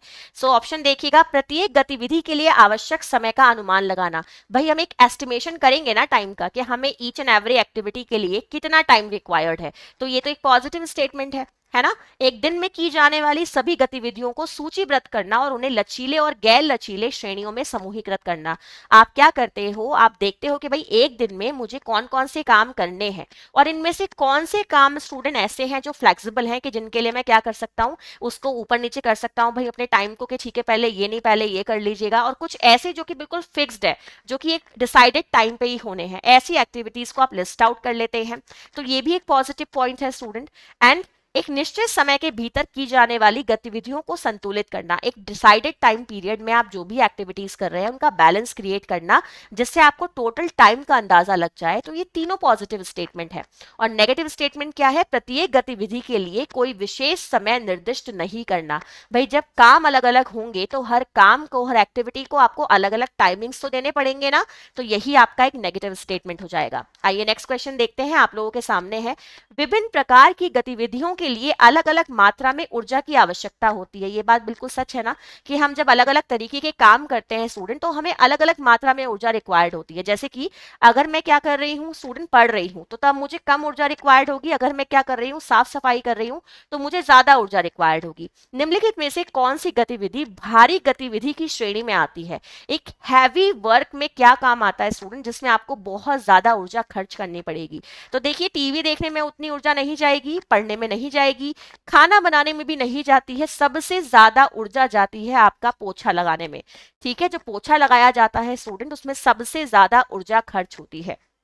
आइए नेक्स्ट क्वेश्चन देखते हैं, आप लोगों के सामने है क्वेश्चन दिया गया है स्टूडेंट, इनमें से कौन सा सही नहीं है। अगेन आपको नहीं वाला स्टेटमेंट चुनना है, एक बार ध्यान से देख लीजिएगा। गैर मानव संसाधन व्यक्ति या समुदाय से संबंधित हो सकते हैं, यानी कि जो नॉन ह्यूमन रिसोर्सेज है स्टूडेंट, वो आपके एक इंडिविजुअल से या फिर एक समुदाय से संबंधित हो सकते हैं, गैर मानवीय संसाधन। ठीक है, यानी कि आपके नॉन ह्यूमन रिसोर्सेज। मानव संसाधन वे संसाधन है जो व्यक्ति के हैं और दूसरे द्वारा नहीं छीने जा सकते, यानी कि जो ह्यूमन रिसोर्सेज है स्टूडेंट, वो हैं जो एक व्यक्ति के अंदर पाए जाते हैं। ठीक है, और आप उन्हें छीन नहीं सकते, यानी कि कोई अनदर पर्सन उसे छीन नहीं सकता। मानव संसाधन वे संसाधन है जो व्यक्तियों के हैं और दूसरों द्वारा छीने जा सकते हैं। गैर मानव संसाधनों को दूसरों द्वारा लिया जा सकता है और साझा किया जा सकता है। तो देखिए स्टूडेंट, आप लोगों के यहाँ पे जो सही स्टेटमेंट है वो आपका option number 1, option number 2 and option number 4 आपका सही स्टेटमेंट है। और गलत स्टेटमेंट क्या हो जाएगा कि मानवीय संसाधन वे हैं जो व्यक्ति के अंदर तो हैं पर दूसरों द्वारा छीने जा सकते हैं। देखिए, जो आपके ह्यूमन रिसोर्सेज होते हैं स्टूडेंट, वो मनुष्य के अंदर होते हैं।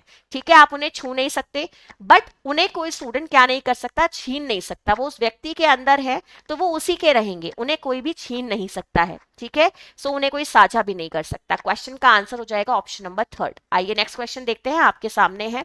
निम्नलिखित में से कौन सी खाना पकाने की विधि वसा को खाना पकाने के माध्यम के रूप में उपयोग की जाती है। तो स्टूडेंट हमें बताना है कि इनमें से कौन सा कुकिंग मेथड ऐसा है जहां पे fat as a medium of cooking इस्तेमाल किया जाता है। आप लोगों को मैंने पहले भी बताया है स्टूडेंट कि आपके भोजन पकाने के कुछ अलग अलग तरीके होते हैं, जहां पे आप कहीं पे ड्राई हीट यूज करते हो, कहीं पे स्टूडेंट आप लोग फैट का यूज करते हो, कहीं पे आप वाटर का यूज करते हो, अलग अलग माध्यम से भोजन को पकाते हो। तो स्टूडेंट जो आपका बेकिंग है वहां पे ड्राई हीट यूज होती है ना। आप लोग ध्यान से देख लीजिएगा, जो बेकिंग है स्टूडेंट, जो ग्रिलिंग है, इसमें हम क्या करते हैं, दोनों में ड्राई हीट का यूज करते हैं। ठीक है, अगर हम बात करते हैं सॉटेइंग की, तो सॉटे करने के लिए हमें थोड़ा सा फैट डालना होता है स्टूडेंट, और उसके बाद हम चीज को क्या करते हैं, टॉस करते हैं, सॉटे करते हैं। स्टीमिंग स्टूडेंट प्योरली आपका किससे कनेक्टेड है, ये वाटर से कनेक्टेड है, नमी से कनेक्टेड है। सो क्वेश्चन का आंसर बन जाएगा ऑप्शन नंबर 3, यानी कि सॉटिंग मेथड आपका एक ऐसा मेथड है जहां पे हम फैट को as a medium of cooking इस्तेमाल करते हैं। नेक्स्ट क्वेश्चन देखिए, आप लोगों के सामने है। There are 4 step in a management process, which of the following option is an proper order. भाई ये तो ना एक फेवरेट क्वेश्चन है डोमेस्टिक साइंस होम साइंस वालों का, कि ये क्वेश्चन आपको हर एग्जाम में मिलेगा जो भी होम साइंस से कनेक्टेड है। देख लीजिएगा, मैनेजमेंट प्रोसेस आप लोग जानते हो, प्रबंध प्रक्रिया जो होती है, आपको पता है उसके चरण बड़े इंपॉर्टेंट है। तो आपको बताना है कि उसके चरणों का सही सीक्वेंस क्या होगा। देखिए, सारे ऑप्शन में एक चीज अच्छी है कि 4-4 आपको पॉइंट मिल रहे हैं देखने के लिए, तो 4 तो स्टेप होने होने हैं। सीक्वेंस हमें लगाना है स्टूडेंट। क्या सीक्वेंस जाएगा, सबसे पहले हम क्या करते हैं स्टूडेंट, प्लानिंग करते हैं, योजना बनाते हैं। फिर हम ऑर्गेनाइजिंग करते हैं स्टूडेंट, यानी कि जो हमने योजना बनाई है उसे हम क्रम में व्यवस्थित करते हैं, क्रमबद्धता लेकर आते हैं, ऑर्गेनाइज करते हैं। फिर स्टूडेंट हम उसे इंप्लीमेंट करते हैं, यानी कि जो योजना मैंने डिसाइड की थी, मैंने उसको सीक्वेंस में लगाया, हम उसे क्या करेंगे, फ्लोर पे लेकर आएंगे, हम उसे परफॉर्म करेंगे। जब हम परफॉर्म करेंगे स्टूडेंट, उसी के बाद हम क्या कर सकते हैं, उसको इवेल्युएट कर सकते हैं, यानी कि मूल्यांकन कर सकते हैं कि क्या ये सही से परफॉर्म हुई है या नहीं हुई है, रिजल्ट क्या आए हैं। अब एक ना क्वेश्चन बच्चों के दिमाग में रहता है कि मैम मॉनिटरिंग में और इवेल्युएशन में क्या डिफरेंस है। आप लोगों को बता देती हूँ स्टूडेंट कि मॉनिटरिंग ना आपके प्रोसेस के साथ साथ चलती है, कि जब आप ये देखते रहते हो, निगरानी करते रहते हो कि जो स्टेप्स आप कर रहे हो, जो काम आप कर रहे हो, वो सही से हो रहा है या नहीं हो रहा, प्रोग्रेस कितनी चल रही है ना, क्या सुधार हो सकते हैं। पर स्टूडेंट जो इवेल्युएशन है वो लास्ट में होता है, यानी कि काम को पूर्ण करने के बाद आप इवेल्युएशन करेंगे, बट मॉनिटरिंग आपको साइड बाय साइड करनी रहती है। ठीक है, आइए नेक्स्ट क्वेश्चन देखते हैं, आप लोगों के सामने है। क्वेश्चन है, लक्ष्यों को प्राप्त करने के लिए सभी के पास सीमित संसाधन है, यानी कि हमें अगर अपने गोल्स को अचीव करना है तो हमारे पास, सबके पास क्या रहते हैं भाई, लिमिटेड रिसोर्सेज रहते हैं।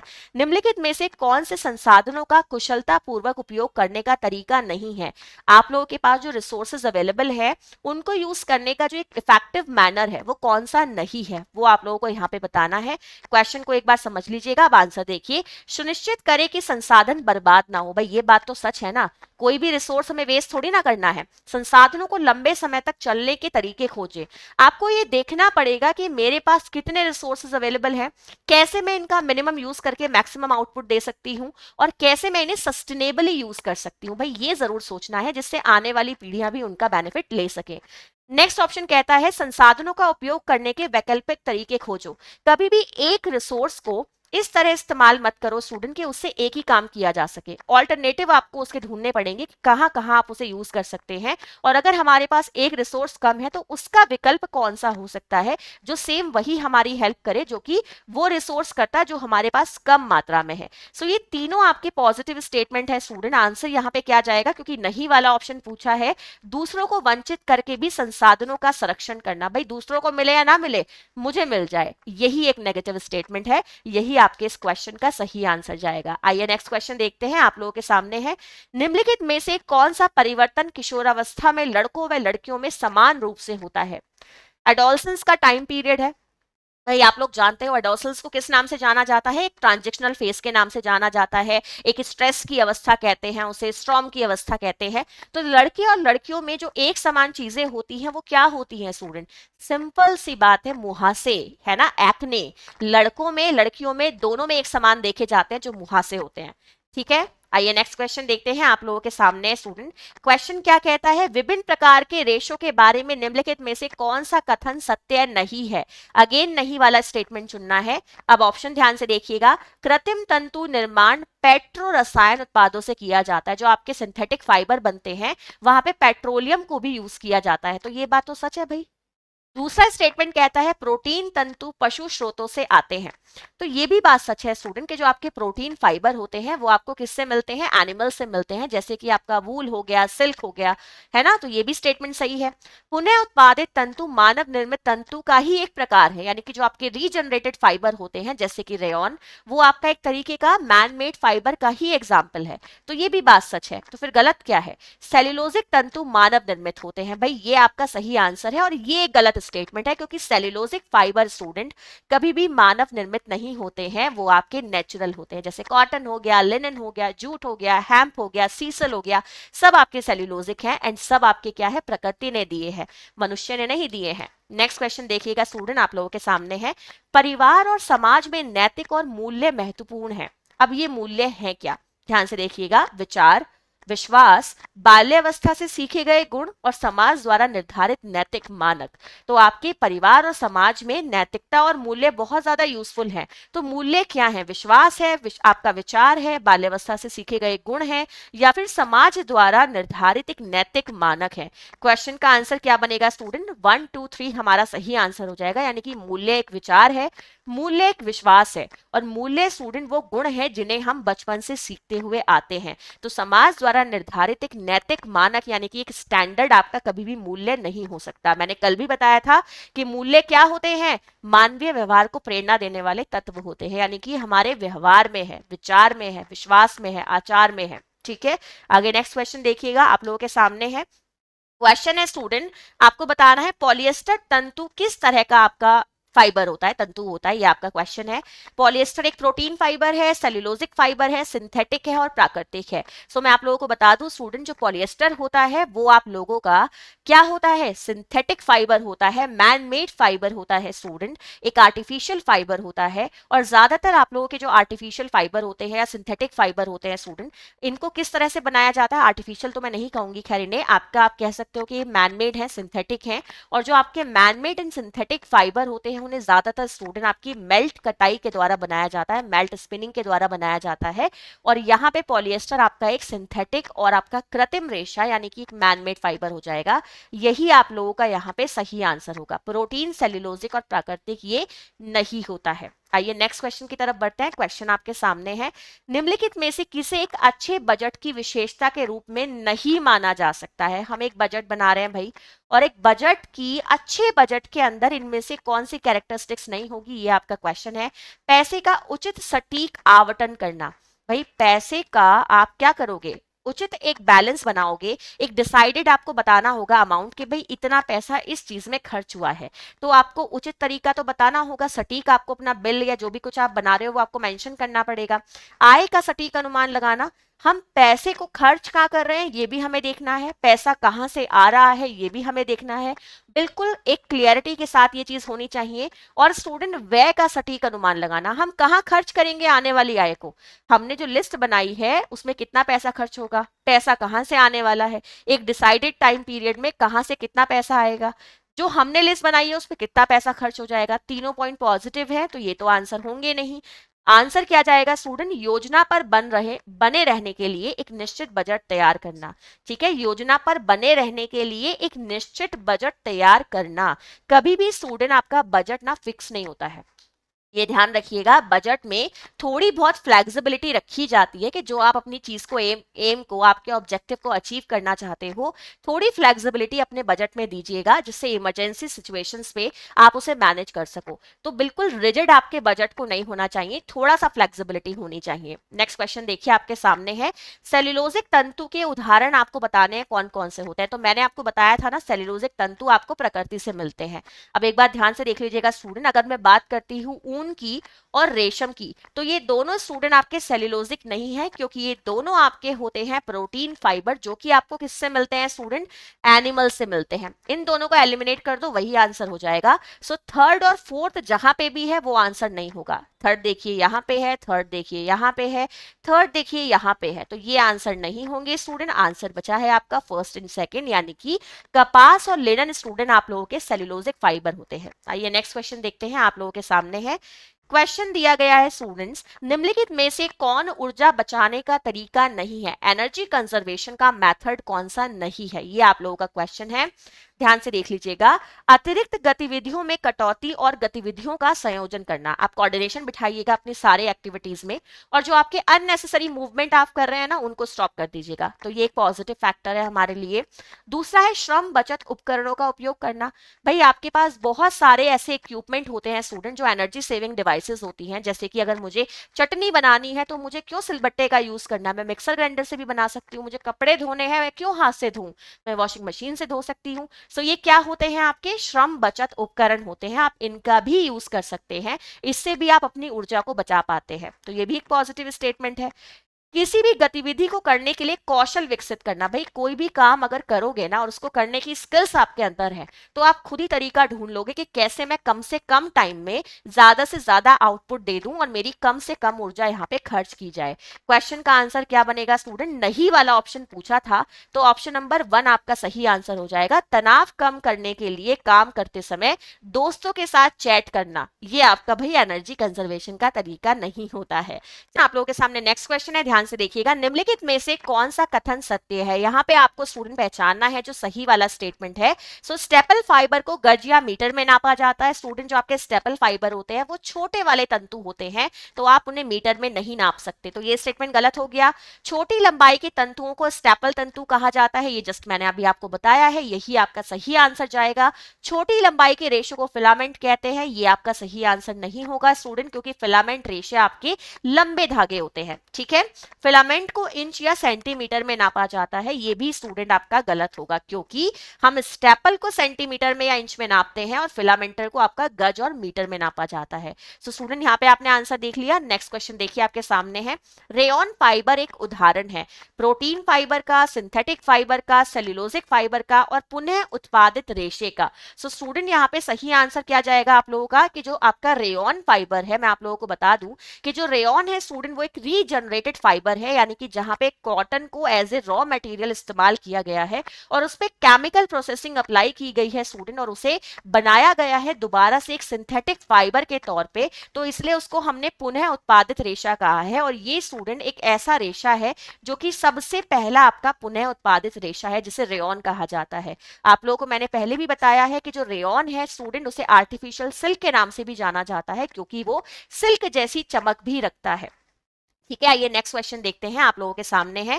क्वेश्चन है स्टूडेंट्स, ध्यान से देख लीजिएगा, निम्नलिखित में से कौन सा कथन असत्य है। आपको वो स्टेटमेंट चुनना है जो कि गलत है। मूल्य व विचार वह अवधारणा है जिन्हें हम बचपन से सीखते हैं। ठीक है भाई, ये बात सच है कि मूल्य जो होते हैं स्टूडेंट उन्हें इंसान बचपन से सीखता है। अगर आप चाहो कि भाई 20 साल के एक इंसान को आप सारे वैल्यूज इनकलकेट कर दो, सो ये पॉसिबल नहीं है। आपको उसे स्टार्टिंग से सिखानी पड़ती हैं चीजें, तभी वो उसके व्यवहार में आती हैं। ठीक है। नैतिकता वह तरीका है जिससे हम कठिन परिस्थिति में व्यवहार करते हैं। सो स्टूडेंट ये बात भी सच है, नैतिकता वह तरीका है जिससे आप अपनी जो डिफिकल्ट सिचुएशन होती है वहां पे बिहेव कैसे करते हो ये पता चलता है। नैतिकता हमारे मूल्यों की जांच करती है, भाई ये बात भी सच है। मोरालिटी क्या करेगी, हमारे वैल्यूज को कभी भी चेक कर सकती है। ठीक है। मूल्य हमारे नैतिकता की जांच करते हैं, ये गलत है। आप मूल्यों से नैतिकता की जांच नहीं कर सकते, पर आपके नैतिकता मूल्यों की जांच कर सकती है। तो यही स्टूडेंट आप लोगों का एक नेगेटिव स्टेटमेंट है। और ये स्टूडेंट आप लोगों के थे 20 क्वेश्चन जो आपका DSSB डोमेस्टिक साइंस टीचर का ऑफिशियल पेपर है 2021 वाला। आज हमने उसे कंप्लीट कर लिया है स्टूडेंट।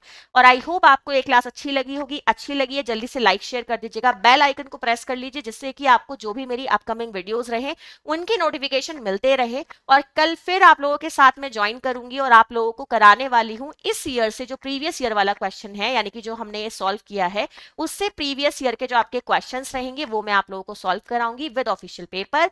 तो स्टूडेंट आई होप आपको इस क्लास को अटेंड करके मजा आया होगा। अब आप इस क्वेश्चन को एक बार देखिएगा, अच्छे से समझिएगा, सेल्फ इवेल्युएशन कीजिएगा कि तैयारी आपकी किस लेवल तक हो चुकी है और आगे अभी कितनी और जरूरत है। तो लाइक शेयर कर दीजिए। चलिए मिलते हैं हम लोग कल को फिर से एक नई वीडियो के साथ। सो बाय स्टूडेंट्स, टेक केयर।